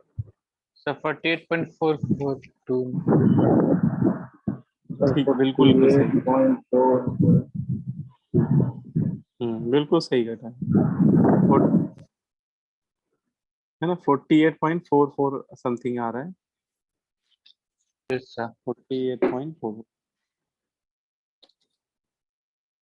ठीक है। कैसे करना है समझ में आ गया। इस क्वेश्चन में आपने जो फॉर्मूला लगाया होगा वो नाइट्रोजन के लिए लगा दिया होगा, ठीक है। Yes. और Hand down कर लो. नाइट्रोजन, हाँ क्या कह रहे हैं बेटा? सर मैं पूछा था हैंड डाउन कर लो. हाँ हाँ, बिल्कुल। नाइट्रोजन का परसेंटेज कंपोजिशन दिया हुआ है, इसको आप सब्स्टिट्यूट कर दीजिए और आपको मिनिमम मोलर मास निकालना है। तो हम लोग क्या करेंगे, हम लोग Z की वैल्यू 1 ले लेंगे। Take Z1 for nitrogen element, है ना। नाइट्रोजन एलिमेंट के 1 मोल के रिस्पेक्ट में मुझे निकालना है, तो Z की वैल्यू 1 ले लेंगे। नाइट्रोजन का एटॉमिक ग्राम एटॉमिक मास होता है 14 और Z1 लेते ही जो आपका मोलर मास निकल के आएगा वो वही उसका मिनिमम मोलर मास है। तो जब आप इसको कैलकुलेट करेंगे then you get this value 48.44। तो यही आपका मिनिमम मॉलिक्यूलर मास हो जाएगा। सर ग्राम पर मोल लिख सकते हैं इसकी यूनिट? हाँ बिल्कुल बेटा, ग्राम पर मोल मेरे ख्याल से ज्यादा सही है, मतलब ग्राम पर मोल ज्यादा केमिस्ट्री की लैंग्वेज में ज्यादा करेक्ट है ना। लेकिन कई बार मोलर मास को ग्राम में भी लिख के दिया जाएगा हम लोग को, तो हम लोग समझ जाएंगे कि मोल को वहां पे इग्नोर किया, मतलब वो माना हुआ है कि 1 ही मोल है, पर मोल में 1 मोल होगा ना, तो वहां पे नहीं भी लिख रहा है तो कोई गलत नहीं बोलेंगे उसको, है ना। तो समझ में आ ही गया मेरे ख्याल से सभी को, लोगों को, ठीक है। अब Yes. इसमें एक छोटा सा टॉपिक है, उसको भी कर ही लेते हैं। इंपीरिकल फॉर्मूला क्या होता है, इंपीरिकल फॉर्मूला क्या होता है, उसको कैसे कैलकुलेट करते हैं, ठीक है। तो नेक्स्ट हेडिंग आप लोग नोट कर लीजिए, इंपीरिकल फॉर्मूला। सर वही 10th वाला सर एम्पिरिकल फॉर्मूला। 10th में भी हाँ पढ़ा दिया जाता है अब तो वैसे तो सब कुछ वही है, लेकिन कुछ इसमें चीजें हम लोग 1-2 पॉइंट एक्स्ट्रा भी पढ़ेंगे, है ना। लेकिन बेसिक डिफिनेशन वाला पार्ट तो मेरे ख्याल से कुछ भी नया नहीं मिलेगा आपको, वही 10th वाला ही मिलेगा, है ना। इंपीरिकल फॉर्मूले को अगर हम लोग डेफिनेशन के पॉइंट ऑफ व्यू से समझें कि व्हाट इज इंपीरिकल फॉर्मूला, तो बोलते हैं empirical formula express the simplest whole number molar ratio of element present in one molecule, ठीक है। इंपीरिकल फॉर्मूला क्या एक्सप्रेस करता है, लिख लीजिए, एक छोटी सी डेफिनेशन है, लिख लीजिए। Empirical formula, empirical formula express the whole number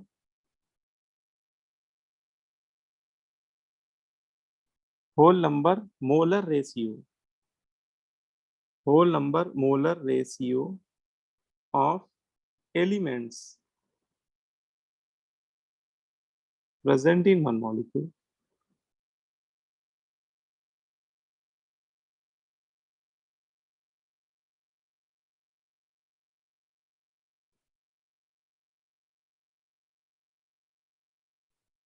ठीक है, तो ये इसकी बेसिक डेफिनेशन बेटा।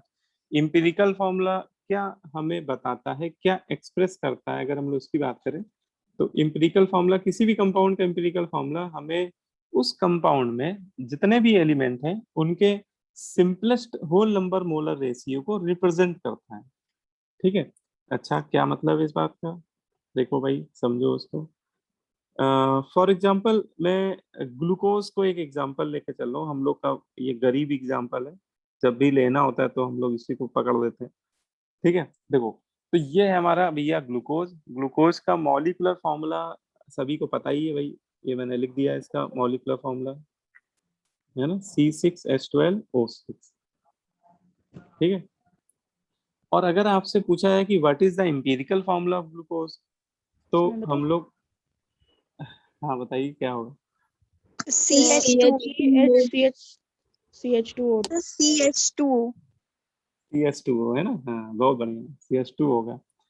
तो इंपीरिकल फॉर्मूला कैसे बताना है, या फिर हम लोगों से इतना आसान क्वेश्चन भी नहीं पूछा जाएगा, लेकिन अभी मैं आपको बस एक्सप्लेन करने जा रहा हूँ कि ये कभी मान लो ऐसा आ जाए कि किसी कंपाउंड का मॉलिक्यूलर फॉर्मूला दे दिया जाए और पूछा जाए कि इसमें इंपीरिकल फॉर्मूला क्या है, तो उसको ऐसे आप समझ लीजिए कि अगर मैंने 1 मोल ग्लूकोज ले लिया है ना, मैंने 1 मोल ग्लूकोज का सैंपल ले लिया, 1 मोल ग्लूकोज, तो देखो 1 मोल ग्लूकोज में अगर मैं आपसे पूछूं कि बताइए कार्बन के कितने मोल प्रेजेंट हैं, हाइड्रोजन के कितने मोल प्रेजेंट है और ऑक्सीजन के कितने मोल प्रेजेंट है, तो देखो इसके एक मोल में कार्बन की जो एटॉमिसिटी है वही उसके मोल बन जाएंगे, है ना। किसी एलिमेंट की एटॉमिसिटी उसके एक मोल में एग्जैक्ट उसके एटॉमिसिटी के बराबर ही हो जाते हैं। उस एलिमेंट के जो मोल होंगे वो उसके एटॉमिसिटी के बराबर हो जाएंगे। इसका मतलब हम लोग ये कह सकते हैं कि 1 mole glucose contains 6 mole of carbon element, है ना। मतलब 1 मोल ग्लूकोज अगर हम लोग लेंगे तो उसमें मुझे एग्जैक्टली 6 मोल कार्बन एटम मिल जाएंगे। हाइड्रोजन के कितने एटम मिल जाएंगे, हाइड्रोजन के कितने मोल मिल जाएंगे? 12 12 मिल जाएंगे, बहुत बढ़िया। और ऑक्सीजन के 6 6 मोल मिल जाएंगे, है ना। तो बस ये हम लोग को रीड करना आना चाहिए, ये चीज बस रीड करनी हम लोग को आनी चाहिए कि किसी भी कंपाउंड में उसमें जो डिफरेंट डिफरेंट टाइप के एलिमेंट है उनके मोल हमें पता होना चाहिए। और वो बताना बहुत ही सिंपल है। उस एलिमेंट के सबस्क्रिप्ट में जो भी नंबर लिखा है वो वैसे तो उसकी एटॉमिसिटी होती है, लेकिन जब भी हम लोग मोल के रिस्पेक्ट में बात करेंगे, उस कंपाउंड के एक मोल के रिस्पेक्ट में बात करेंगे, तो उसकी एटॉमिसिटी ही उसके मोल के बराबर हो जाएगी, ठीक है। क्योंकि एटॉमिसिटी मॉलिक्यूल के रिस्पेक्ट में डिफाइन होती है ना। तो ये बात समझ में आ गई सभी को? Yes sir. Yes sir. है ना? और अच्छा हाँ, इंपीरिकल फॉर्मूला की जो डिफिनेशन है वो क्या कह रही है? Empirical formula express the whole number, है ना, पढ़िए जरा। Whole number molar ratio of element present in one molecule. इसका मतलब एक तरह से उसके एक मॉलिक्यूल में जो भी एलिमेंट है अगर उनके मोल का रेशियो ले लें, उनके मोल्स का होल नंबर का रेशियो ले लें, तो वो रेशियो के फॉर्म में जो भी आएगा उससे हम लोग उसका इंपीरिकल फॉर्मूला लिख सकते हैं, ठीक है। अब जैसे देखो, ग्लूकोज में 3 एलिमेंट है, कार्बन, हाइड्रोजन, ऑक्सीजन। अगर इनके मोलर रेशियो की बात करें, इनके मोलर रेशियो मतलब समझ पा रहे हो? मोलर रेशियो मतलब क्या है यहाँ पे? So mole की ratio, the number of moles. Sir 6:12 हाँ, मोलर रेशियो मतलब रेशियो ऑफ मोल्स, है ना, उनके एक मोल में मोल्स का जो रेशियो है, और वो रेशियो 6:12:6 आ रहा है ना। अब इसको, ये तो मोलर रेशियो है। अब इसको आपको क्या करना है? होल नंबर मोलर रेशियो में कन्वर्ट करना है। हाँ, इसमें एक सिंपलेस्ट वर्ड और ऐड कर लीजिए, simplest whole number molar ratio, ठीक है। तो आप क्या करो, इसको simplest whole number molar ratio में लिख दो, simplest whole number molar ratio.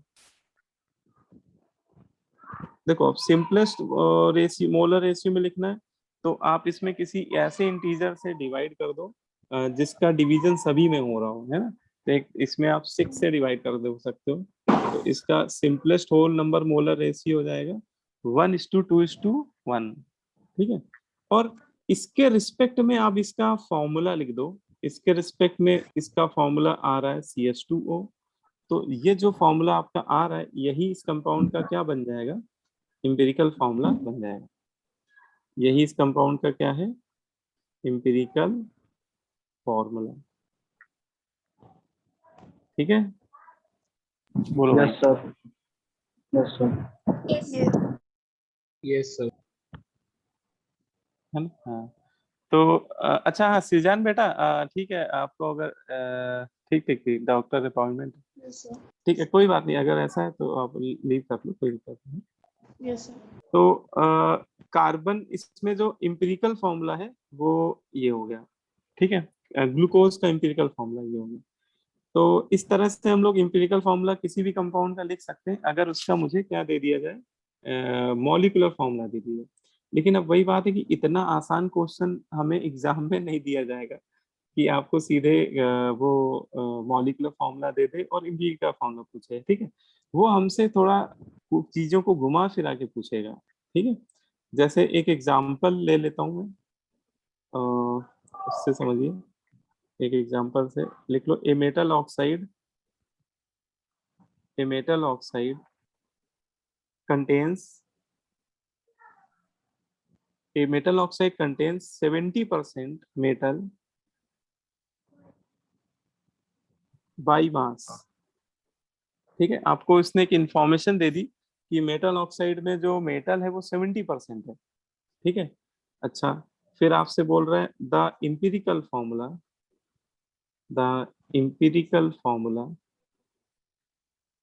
Of metal oxide will be, और आपको चलो ऑब्जेक्टिव क्वेश्चन के फॉर्म में ही मैं दे रहा हूँ, 4 ऑप्शन भी दिए हुए हैं और आपको उन चारों में से बताना है कि इसका मॉलिक्यूलर फॉर्मूला क्या होगा, एम्पिरिकल फॉर्मूला क्या होगा। हाँ, एक इसमें डेटा दिया हुआ है, एटॉमिक मास दिया हुआ है, atomic mass of metal is equal to 56, ये आपको दिया हुआ है। तो इस तरह से ज्यादातर आपको क्वेश्चन घुमा फिरा के पूछे जाएंगे। आपको क्या दिया जाएगा, किसी उस कंपाउंड में जो एलिमेंट प्रेजेंट है उनका परसेंटेज कंपोजिशन दे दिया जाएगा, है ना। अब जैसे इस क्वेश्चन में अगर हम लोग देखें तो कोई मेटल ऑक्साइड की बात हो रही है, ठीक है, लेकिन उसने कुछ एग्जैक्टली बताया नहीं कि वो मेटल कौन सा है, और उसके उसमें जो मेटल है उसका परसेंटेज कंपोजिशन दे दिया है। उसने बोला है कि इसमें मेटल जो है वो 70% है बाई मास, ठीक है, और आपसे इंपिरिकल फॉर्मूला पूछ रहा है ना। क्या पूछ रहा है, इंपिरिकल फॉर्मूला, ये आपसे क्वेश्चन में पूछा जा रहा है।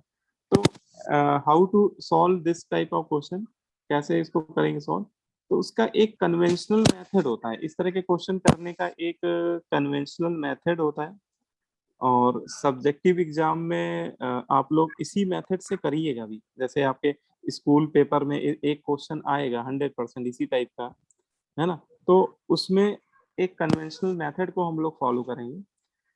उसमें एक टेबल के फॉर्म में करेंगे क्वेश्चन, अपने सॉल्यूशन को टेबुलर फॉर्म में हम लोग रिप्रेजेंट करेंगे, एक टेबल बनाएंगे ऐसे, ठीक है। इस सर टेबल में, हाँ बोलो बेटा। सर इसका आंसर M2O3 आ रहा है। M2O3 आ रहा है, बिल्कुल सही आ रहा है आंसर, M2O3 आएगा, है ना, बड़ी जल्दी कर लिया, है ना।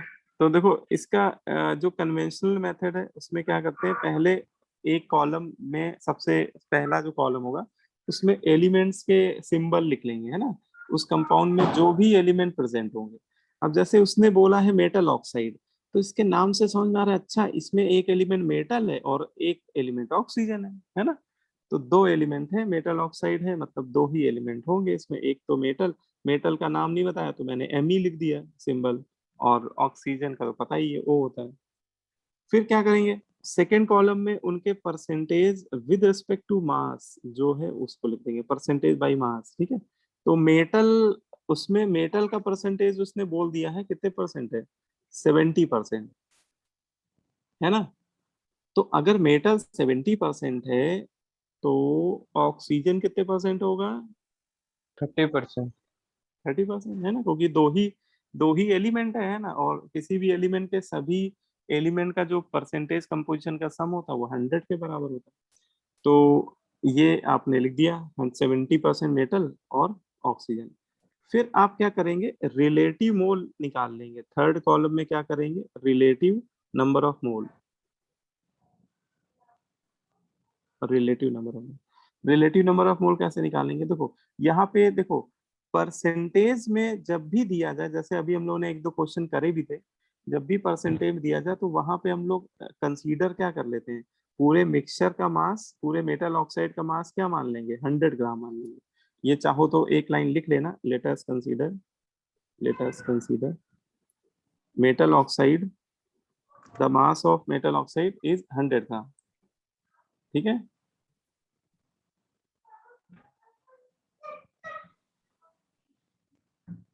तो मेटल ऑक्साइड का मास हम लोग क्या एज्यूम कर लेंगे, 100 ग्राम, ठीक है। तो देखो अगर मेटल ऑक्साइड, पूरा जो मेटल ऑक्साइड 100 ग्राम है और 70% उसमें मेटल है, तो मेटल का मास कितना हो जाएगा, 70 ग्राम हो जाएगा, है ना। और हमें तो उसके मोल निकालने हैं, तो 70 डिवाइड बाई क्या कर देंगे, उसका ग्राम एटॉमिक मास, मतलब 56 से डिवाइड कर देंगे। ठीक है, ऐसे ही ऑक्सीजन का मास हो जाएगा 30 डिवाइड बाई उसका ग्राम एटॉमिक मास 16 है ना। हाँ, ऐसा करने पे क्या आ जाएगा, हमें मोल्स मिल जाएंगे, रिलेटिव मोल्स मिल जाएंगे। रिलेटिव इसलिए बोल रहे हैं क्योंकि ये मोल 100 ग्राम के रिस्पेक्ट में निकाले गए हैं। ठीक है, तो हमें वैसे भी रिलेटिव वैल्यू ही चाहिए होती है इंपिरिकल फॉर्मूला निकालने के लिए। तो ये आप निकालोगे तो इतने आ जाएंगे 1.25 और 1.875। ठीक है, अब देखो ये जो रिलेटिव मोल आ रहे हैं इसको हम लोग को सिंपलेस्ट मोलर रेशियो में कन्वर्ट करना है। तो पहले इसको किस में कन्वर्ट करेंगे, सिंपलेस्ट मोलर रेशियो।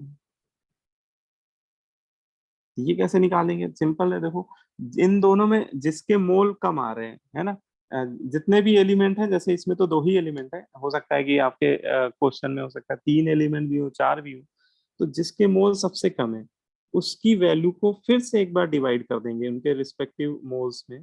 जैसे 1.25 में 1.25 से डिवाइड कर देंगे, है ना, क्योंकि इन दोनों में जो स्मॉलर मोल्स हैं वो इस मेटल के ही हैं, 1.25 हैं, तो ये तो 1 आ जाएगा, और इसमें 1.675 में 1.25 से डिवाइड करेंगे तो ये 1.5 आ जाएगा। ठीक है, तो ये जो रेशियो आ रहा है ये सिंपलेस्ट मोलर रेशियो है। लेकिन इंपिरिकल फॉर्मूले की जो डेफिनेशन बोलती है वो बोलती है कि empirical formula express the simplest whole number molar ratio. Simplest molar ratio नहीं, सिंपलेस्ट मोलर रेशियो वो भी होल नंबर में होना जरूरी है। तो अभी रेशियो जो आ रहा है 1:1.5 का आ रहा है, लेकिन इसमें 1.5 is not a whole number, ये तो फ्रैक्शनल नंबर है। तो इसको मुझे किस में कन्वर्ट करना होगा, होल नंबर में। बोलो भाई, yes sir. Whole number molar ratio में। और देखो जब भी 0.5 करके आ रहा हो तो उसको राउंड ऑफ नहीं कर सकते। देखो जैसे 1.5 को राउंड ऑफ करना सही नहीं, इसको आप 2 लिख लो, क्योंकि ये बहुत बड़ी एरर मानी जाएगी। 0.5 वाले नंबर को 2 लिखना सही नहीं है जब भी होल नंबर मोलर रेशियो में कन्वर्ट करना। तो उसके लिए बेटर ये है कि जो भी 0.5 करके नंबर है उसमें 2 से मल्टीप्लाई कर दीजिए, तो ऑटोमेटिक वो नियरेस्ट होल नंबर में कन्वर्ट हो जाएगा। लेकिन केवल इसी में मत करिए, जितने भी एलिमेंट है उस कंपाउंड के सभी के सिंपलेस्ट मोल्स में 2 से मल्टीप्लाई करने पड़ेंगे। तो मुझे क्या करना होगा, मैं एक 2 नंबर इवन नंबर से जो स्मॉलेस्ट इवन नंबर है उससे मल्टीप्लाई करके दोनों को होल नंबर में ले लूंगा। और यहाँ से देखो मेटल का होल नंबर मोलर रेशियो आ रहा है 2:3, मेटल आ रहे हैं 2, तो ऑक्सीजन आ रहे हैं 3। इसी को अगर हम लोग फॉर्मूले के टर्म में लिख दें, है ना, तो एम्पिरिकल फॉर्मूला जो बनेगा मेटल ऑक्साइड का वो बन जाएगा M2O3, क्योंकि जो सिंपलेस्ट होल नंबर रेशियो आ रहा है वो 2:3 का आ रहा है। बोलो भाई,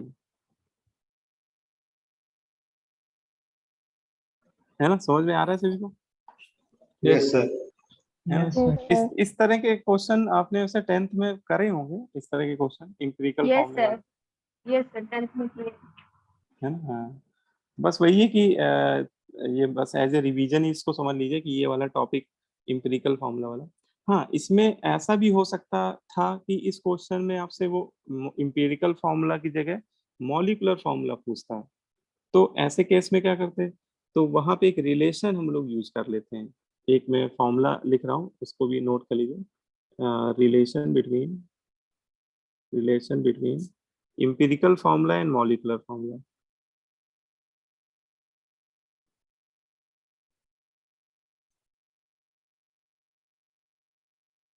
क्या होता है, किसी को पता है तो बता सकता है। Sir, molecular 2 into formula is BD. N into empirical formula. ठीक है, बहुत बढ़िया। मॉलिक्यूलर फॉर्मूला हमेशा इंपिरिकल फॉर्मूला का इंटीग्रल मल्टीपल ही होगा, मतलब n टाइम्स होगा, n टू इंपिरिकल फॉर्मूला को मैं शॉर्ट में E.F लिख दे रहा हूँ, आप लोग पूरा लिख लीजिएगा इंपिरिकल फॉर्मूला। ठीक है, तो एक ये फॉर्मूला मतलब ये रिलेशन है, इससे हम लोग कन्वर्ट कर सकते हैं इंपिरिकल फॉर्मूला को मॉलिक्यूलर फॉर्मूला में। लेकिन यह n की वैल्यू कहाँ से लाएंगे? तो ये जो n की वैल्यू है it can be calculated from the ratio of molecular mass, उस कंपाउंड का जो मॉलिक्यूलर मास होगा, divided by there empirical formula mass, है ना। हाँ, इस फॉर्मूले से हम लोग कैलकुलेट कर दिया करेंगे।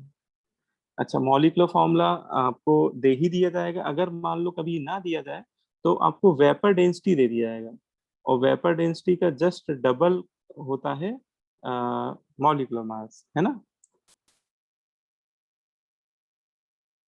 और डिवाइडेड बाई क्या कर देंगे? Empirical formula mass. Empirical formula mass कहाँ से निकालेंगे? तो ये जो आप जैसे टेबुलर फॉर्म में आपने किया, इससे जो फॉर्मूला आया उस कंपाउंड का वो आएगा एम्पिरिकल फॉर्मूला, है ना। इस तरह की टेबल जब हम लोग बनाएंगे, इससे जो फॉर्मूला आएगा एम्पिरिकल फॉर्मूला, और इस एम्पिरिकल फॉर्मूला का जो मॉलिक्यूलर मास आएगा, इस एम्पिरिकल फॉर्मूला के रिस्पेक्ट में जो मॉलिक्यूलर मास आएगा उसे ही हम लोग क्या बोल रहे हैं? Empirical formula mass. ठीक है। सर वेपर डेंसिटी क्या होती है? वेपर डेंसिटी क्या होती है? वेपर डेंसिटी वैसे तो रिलेटिव डेंसिटी होती है, और इसको निकालते कैसे हैं अगर इसकी बात करें तो वेपर डेंसिटी वैसे तो इस तरह के क्वेश्चन में आपको डायरेक्टली दे दी जाएगी, है ना, कि आपको वेपर डेंसिटी डायरेक्टली गिवन होगी, और हम लोग उसमें 2 से मल्टीप्लाई करके क्या निकाल लेंगे?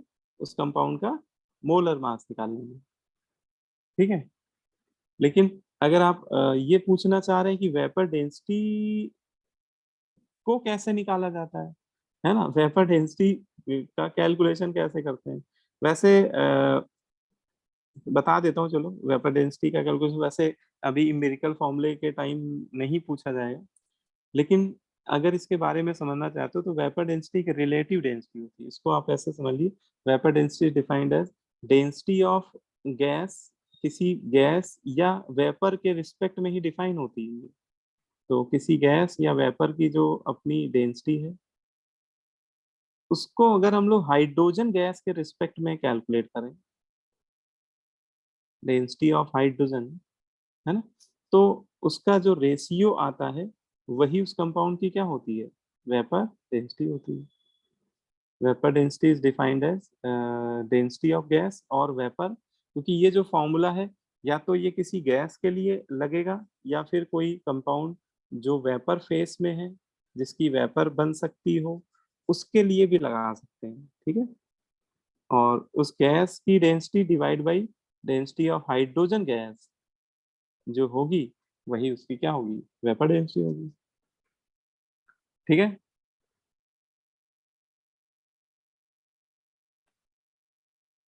बोलो, समझ में आ गई बात? Yes, sir. Yes, sir.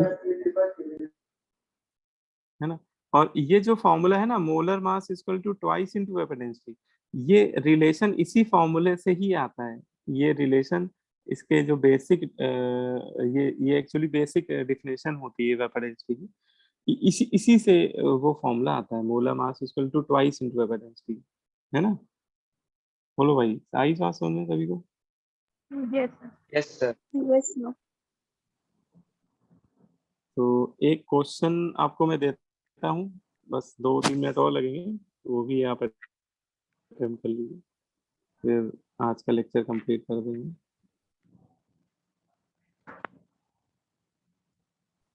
आप लोग के स्कूल में भी ये चैप्टर चल ही रहा होगा, मोरल कॉन्सेप्ट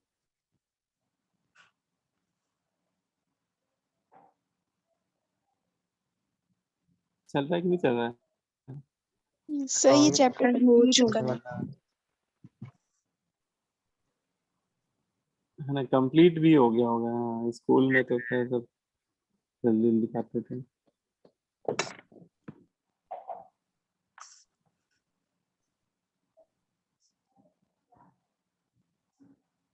लेकिन अब ये है कि स्कूल में जैसे आपने थोड़ा एक बार समझ लिया बेसिक लेवल पे, है ना, और उसी को हम लोग यहाँ पे डिटेल में समझ लेंगे।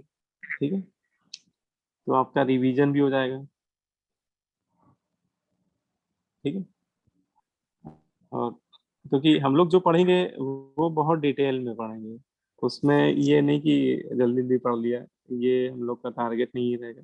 तो उसमें हम लोग हर चीज बहुत अच्छे से समझ के ही करेंगे। देखो एक ही क्वेश्चन है, अच्छा क्वेश्चन है, इसलिए मैं इसको चाह रहा हूँ कि करा दूं आप लोगों को। देखो इसमें आपको समझना है, करना करने को नहीं बोल रहा हूँ मैं आपको। देखो इसको पहले समझिए क्या क्वेश्चन है। An organic compound containing carbon hydrogen oxygen, कह रहा कोई ऑर्गेनिक कंपाउंड, उसमें 3 एलिमेंट है, कार्बन हाइड्रोजन ऑक्सीजन, और the composition of element given below in percentage by weight. और आपको उस कंपाउंड में जो कार्बन हाइड्रोजन ऑक्सीजन, उन तीनों एलिमेंट का परसेंट कंपोजिशन दिया हुआ है ना, बाय वेट है ना, बाय मास और बाय वेट एक ही बात होता है। तो आपको वेट के रिस्पेक्ट में परसेंट कंपोजिशन दिया हुआ है। वेपर डेंसिटी भी दी हुई है, वेपर डेंसिटी 59 है। और आपसे कह रहा find the correct molecular formula of compound, आपसे कह रहा है उस कंपाउंड का करेक्ट मॉलिक्यूलर फॉर्मूला क्या होगा। और आपको ऑब्जेक्टिव में, ज्यादातर ऑब्जेक्टिव में तो ऑप्शन दिए ही जाएंगे, आपको ऑप्शन भी दिए हुए हैं। ठीक है, तो इस क्वेश्चन को करने के 2 तरीके मैं आपको बताता हूँ। ठीक है, देखो अगर इसका सब्जेक्टिव मेथड देखा जाए तो सब्जेक्टिव मेथड तो अभी हम लोगों ने डिस्कस किया है, ऊपर वाला मेथड ये वाला है ना। हम लोग क्या करेंगे, एक टेबल बनाएंगे, ऐसे टेबुलर फॉर्म में टेबल बनाएंगे। उसमें ये जो भी एलिमेंट है उनके परसेंट, पहले कॉलम में कार्बन हाइड्रोजन ऑक्सीजन, इनके परसेंटेज लिख लेंगे जो भी दिए हैं, 40.68, 5.085, 54.228 है ना। फिर इनके रिलेटिव मोल्स निकालेंगे, 40.68 divide by 12, 5.085 divide by 1, 54.228 divide by 16। फिर इनकी जो वैल्यूज आएंगी, इसमें जो सबसे छोटा नंबर होगा, जिसके मोल बेटा सबसे कम आएंगे, उसको लेके फिर से एक बार डिवाइड कर देंगे, है ना। तो ऐसा करने पे हमें सिंपलेस्ट मोल्स मिल जाएंगे इनके। लेकिन अगर ये होल नंबर में नहीं आ रहे होंगे तो फिर उनको 2 से मल्टीप्लाई करके, या फिर राउंड ऑफ अगर हो सकता है तो राउंड ऑफ करके होल नंबर में कन्वर्ट कर लेंगे। बोलो भाई। एक बार से क्वेश्चन निकाल। है ना। तो वैसे ही अगर टेबल से आप करोगे तो आपको थोड़ा सा टाइम लगेगा, मतलब पहले तो आप इतना करोगे, तब जाके उसका क्या मिलेगा, तब जाके उसका इंपिरिकल फॉर्मूला मिलेगा। अभी भी मॉलिक्यूलर फॉर्मूला नहीं मिलेगा, क्या मिलेगा, इंपिरिकल फॉर्मूला, है ना। और इंपिरिकल फॉर्मूला जो आएगा उसमें मुझे n से मल्टीप्लाई करना पड़ेगा, तब जाके मुझे क्या मिलेगा, उसका मॉलिक्यूलर फॉर्मूला। ठीक है, फिर n की वैल्यू कहाँ से लाएंगे, तो n की वैल्यू निकालेंगे molar mass divide by empirical formula mass. Molar mass 2 into vapour density कर देंगे, वेपर डेंसिटी को भी दी हुई है क्वेश्चन में, और डिवाइडेड बाई जो भी उसका इंपिरिकल फॉर्मूला आ रहा है उसके फॉर्मूला मास से डिवाइड कर देंगे। बोलो भाई, है ना। इससे n की वैल्यू Yes, sir. आएगी और n से मल्टीप्लाई करके हम लोग मॉलिक्यूलर फॉर्मूला लिख देंगे। तो ये एक सब्जेक्टिव मेथड है, but it is very lengthy method. मतलब ये सब्जेक्टिव पेपर में तो ठीक है, और कोई चारा नहीं है, पूरा सॉल्यूशन करके दिखाना है, तो हमें ऐसे ही करना पड़ेगा। लेकिन देखो बेटा, हम लोग ऑब्जेक्टिव पेपर की तैयारी कर रहे हैं, है ना, ये सभी को पता ही होगा कि जेई आईटी जेई जो एग्जाम है मेनली ऑब्जेक्टिव क्वेश्चंस पूछे आते हैं। सब्जेक्टिव का पैटर्न अब नहीं है, आज से 6-7 साल 8 साल पहले पूछा जाता था। तो ऑब्जेक्टिव में एक क्वेश्चन करने के पास हमारे पास इतना टाइम नहीं होता है, मतलब एक क्वेश्चन करने का बहुत ज्यादा आपको 3 मिनट मान लीजिए बस। अगर आप एक क्वेश्चन करने में 3 मिनट से ज्यादा टाइम लगा रहे हो, तो वो कहीं ना कहीं दूसरा क्वेश्चन आप पूरा पेपर ही नहीं अटेम्प्ट कर पाओगे, आपको टाइम कम पड़ जाएगा, है ना। तो अगर आपको विद इन 3 मिनट्स एक क्वेश्चन सॉल्व करना है ना, तो आपको कुछ शॉर्ट मेथड भी पता होना चाहिए, कुछ शॉर्ट ट्रिक्स पता होनी चाहिए, और कई बार ये बड़ी हेल्पफुल होती हैं। जैसे इस क्वेश्चन में आपको मैं बताता हूँ, इसका जो ऑब्जेक्टिव मेथड है वो मैं आपको बताता हूँ, ऑब्जेक्टिव अप्रोच क्या है ना। और क्योंकि ये सब चीजें ये हम लोग को कई बार एग्जाम में करनी पड़ेंगी जल्दी आंसर लाने के लिए, अपना अगर टाइम बचाना है। अब देखो इसमें आपको जो आंसर दिए हुए हैं चारों ऑप्शन में, कहीं ना कहीं इसका आपको फायदा मिलता है ना। देखो आप चारों ऑप्शन देखो, और उसमें मुझे अच्छा एक ऐसे एलिमेंट को सेलेक्ट करके बताओ जिसकी एटॉमिसिटी सब में अलग अलग हो। चारों ऑप्शन में कौन सा एलिमेंट ऐसा है जिसकी एटॉमिसिटी सब में डिफर कर रही हो, सभी ऑप्शन में? बी वाला। नहीं नहीं नहीं वो एलिमेंट कौन सा है जिसकी एटॉमिसिटी, कोई एक ऐसा एलिमेंट हमें सेलेक्ट करना होगा जिसकी एटॉमिसिटी चारों ऑप्शन में अलग अलग हो। जैसे मान लो कार्बन को पकड़ लिया आपने, तो पहले ऑप्शन में कार्बन की एटॉमिसिटी क्या है, 2 है। ऐसे दूसरे तो ऑप्शन कार्बन में भी है, हाइड्रोजन भी है और ऑक्सीजन भी है। सी आगे ही वाला, है। सी वाला, सी वाला, सी है? में। तो हाँ, ये इस क्वेश्चन में तो वैसे देखा जाए तो कार्बन की एटॉमिसिटी भी चारों में डिफरेंट वैल्यू है ना। हाइड्रोजन हाइड्रोजन की भी अलग अलग है, 3, 6, 10, 12। और ऑक्सीजन की सर ये तो सेम है। मतलब कि एक तरह से देखा जाए तो इसमें तो तीनों एलिमेंट ऐसे हैं जिसकी एटॉमिसिटी अलग है। लेकिन Yes, sir. ऐसा जरूरी नहीं कि हर एक क्वेश्चन में ऐसे ही ऑप्शन पड़े हो। कई बार क्या होगा कि कोई एक ही एलिमेंट ऐसा मिलेगा आपको जिसकी एटॉमिसिटी सब में अलग होगी, बाकी हो सकता है 2 की सेम हो जाए, ऐसा भी हो सकता है। तो खैर यहाँ तो अच्छी बात है कि सभी के अलग अलग है। तो आप क्या करो, इनमें से कोई एक एलिमेंट सिलेक्ट कर लो, है ना। कार्बन ही चलो सिलेक्ट कर लेते हैं, और कार्बन के लिए वो एग्जाम वाला फॉर्मूला लगा दो। ठीक है, अभी नहीं पढ़ा था हम लोगों ने एग्जाम वाला कार्बन। और अच्छा, ये जो एग्जाम वाला फॉर्मूला लगाएंगे, ये ऐसे ही एलिमेंट के लिए लगाना जिसकी एटॉमिसिटी चारों ऑप्शन में अलग अलग है। ठीक है, तो जैसे कार्बन अलग अलग है तो मैंने कहा इस क्वेश्चन में तो आप हाइड्रोजन ऑक्सीजन के लिए भी लगा सकते हो, उसमें कोई गड़बड़ नहीं होगा। अब जैसे कार्बन का परसेंटेज कंपोजिशन कितना दिया हुआ है, 40.68 रख दो। कार्बन की एटॉमिसिटी यही हमें निकालनी है, एटॉमिसिटी ही तो पता करनी है हमें, तो इसकी वैल्यू अभी मैं नहीं रख सकता क्योंकि मुझे पता ही नहीं है ना कि इन चारों में कौन सा आंसर सही है। अच्छा, कार्बन का एटॉमिक मास पता होता है 12, और मोलर मास हम लोग निकाल सकते हैं क्योंकि वेपर डेंसिटी दी है। वेपर डेंसिटी का डबल ही तो क्या होता है, मोलर मास। बोलो भाई, है ना। 118। तो हाँ, 118 इंटू 100, और यहाँ से जेड की वैल्यू निकाल लो आप। ठीक है, जेड की वैल्यू होल नंबर में ही आएगी क्योंकि जेड एटॉमिसिटी है, तो होल नंबर में ही आना चाहिए। जैसे आपका 5.9 आ रहा हो तो 6 ले लेना है, मतलब कई बार थोड़ा सा होल नंबर में ऐसे कन्वर्ट करना होगा नियरेस्ट इंटीजर में। जरा जल्दी से मुझे कैलकुलेशन करके बता सकते हो जेड की वैल्यू होल नंबर में कितनी आ रही है?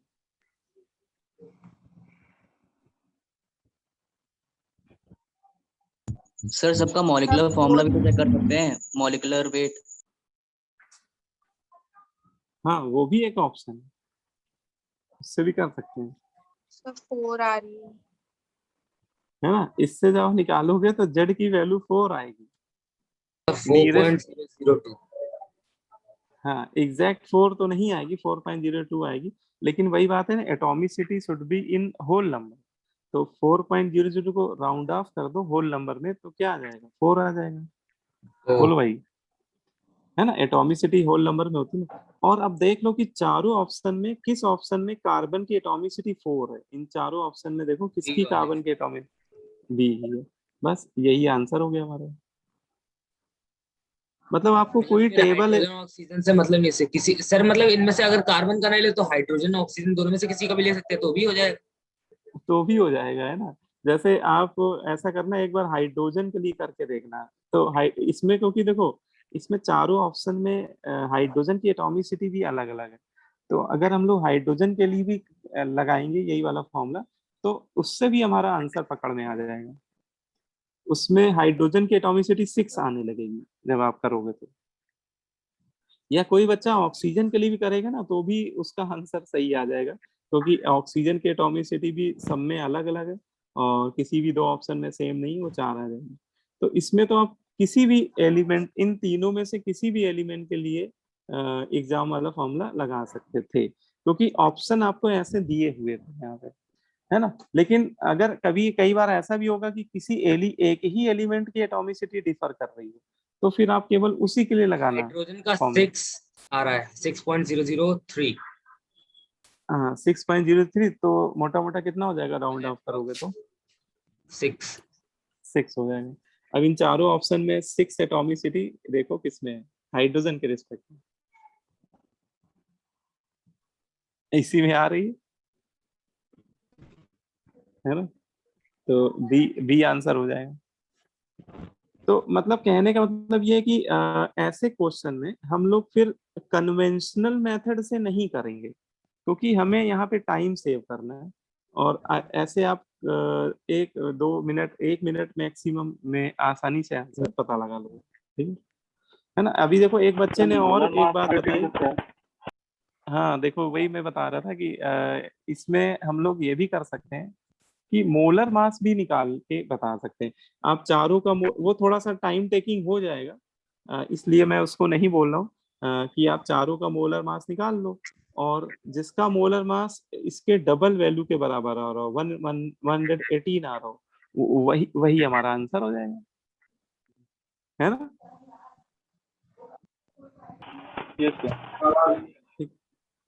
तो इस तरह मतलब मॉलिक्यूलर फॉर्मूला निकालने के लिए तो बेटर है कि आप इस तरीके से ही करना, और एम्पिरिकल फॉर्मूला भी निकाल सकते हैं, क्योंकि लेकिन इस मेथड से डायरेक्ट एम्पिरिकल फॉर्मूला नहीं आएगा। इस मेथड से पहले मॉलिक्यूलर फॉर्मूला आएगा, उसके बाद फिर एम्पिरिकल फॉर्मूला निकाल सकते हैं। उसके लिए फिर n की वैल्यू भी हमें निकालनी पड़ेगी, ठीक है। लेकिन तब भी आपका सॉल्यूशन थोड़ा सा छोटा हो जाएगा, है ना। Yes sir. तो चलो मेरे ख्याल समझ में आ गया होगा, है ना, ये वाला तरीका भी समझ में आना चाहिए। अब देखो आपको होमवर्क बता देता हूँ, आज आपको करना क्या है, केमिस्ट्री में क्या होमवर्क है आपका। देखो आपकी जो मोल कॉन्सेप्ट की सीट है, सभी के पास है हार्ड कॉपी मोल कॉन्सेप्ट की, यस यस। है ना। हाँ मोल कॉन्सेप्ट की सीट आप ले लेना। उसमें एक्सरसाइज 1 में आप सेक्शन ए एंड बी के क्वेश्चन सॉल्व कर लेना, पार्ट 1 पार्ट 2, ठीक है। ये इतना बस करना है आपको, आज का होमवर्क इतना है। एक्सरसाइज 1 में सेक्शन ए और बी के क्वेश्चन अटेम्प्ट कर लेना है। पार्ट 1 में सब्जेक्टिव क्वेश्चन है, पार्ट 2 में ऑब्जेक्टिव है ना, तो दोनों ही करने हैं आपको, और ऑब्जेक्टिव सब्जेक्टिव दोनों। ठीक है sir. Okay sir. Okay sir. हाँ तो ये आप लोग अटेम्प्ट कर लीजिए, ठीक है। तो फिर नेक्स्ट क्लास में इसी के आगे कराऊंगा मैं। और हाँ तीसरी क्लास में डिस्कशन करेंगे IUPAC, तो वो सीट आप लोग अटेम्प्ट कर लीजिएगा, है ना, अगर किसी ने ना करी होगी तो अभी टाइम है आपके पास, सैटरडे को करेंगे discuss. Okay sir, thank you sir. ठीक है, अच्छा ओके, है ना। Thank you sir. Thank you sir. Thank you sir. Thank you sir. Thank you sir. Okay good night, okay bye. Sir आपको अभी कॉल कर दे सर। हाँ कर, अभी 5-10 मिनट रुक के फिर कर दो, ठीक है, थोड़ा ठीक है पानी सर। वानी पी ले, है ना। हाँ ठीक है सर मैंने अपना पहले वाला मोल कॉन्सेप्ट कंप्लीट नहीं किया, तो sir side by side complete करते रहें। हाँ वो देखो 3 लेक्चर है, ज्यादा नहीं है, तो वो साइड बाय साइड ही कर लो, ज्यादा सही रहेगा, ओके सर, ओके सर। है ना।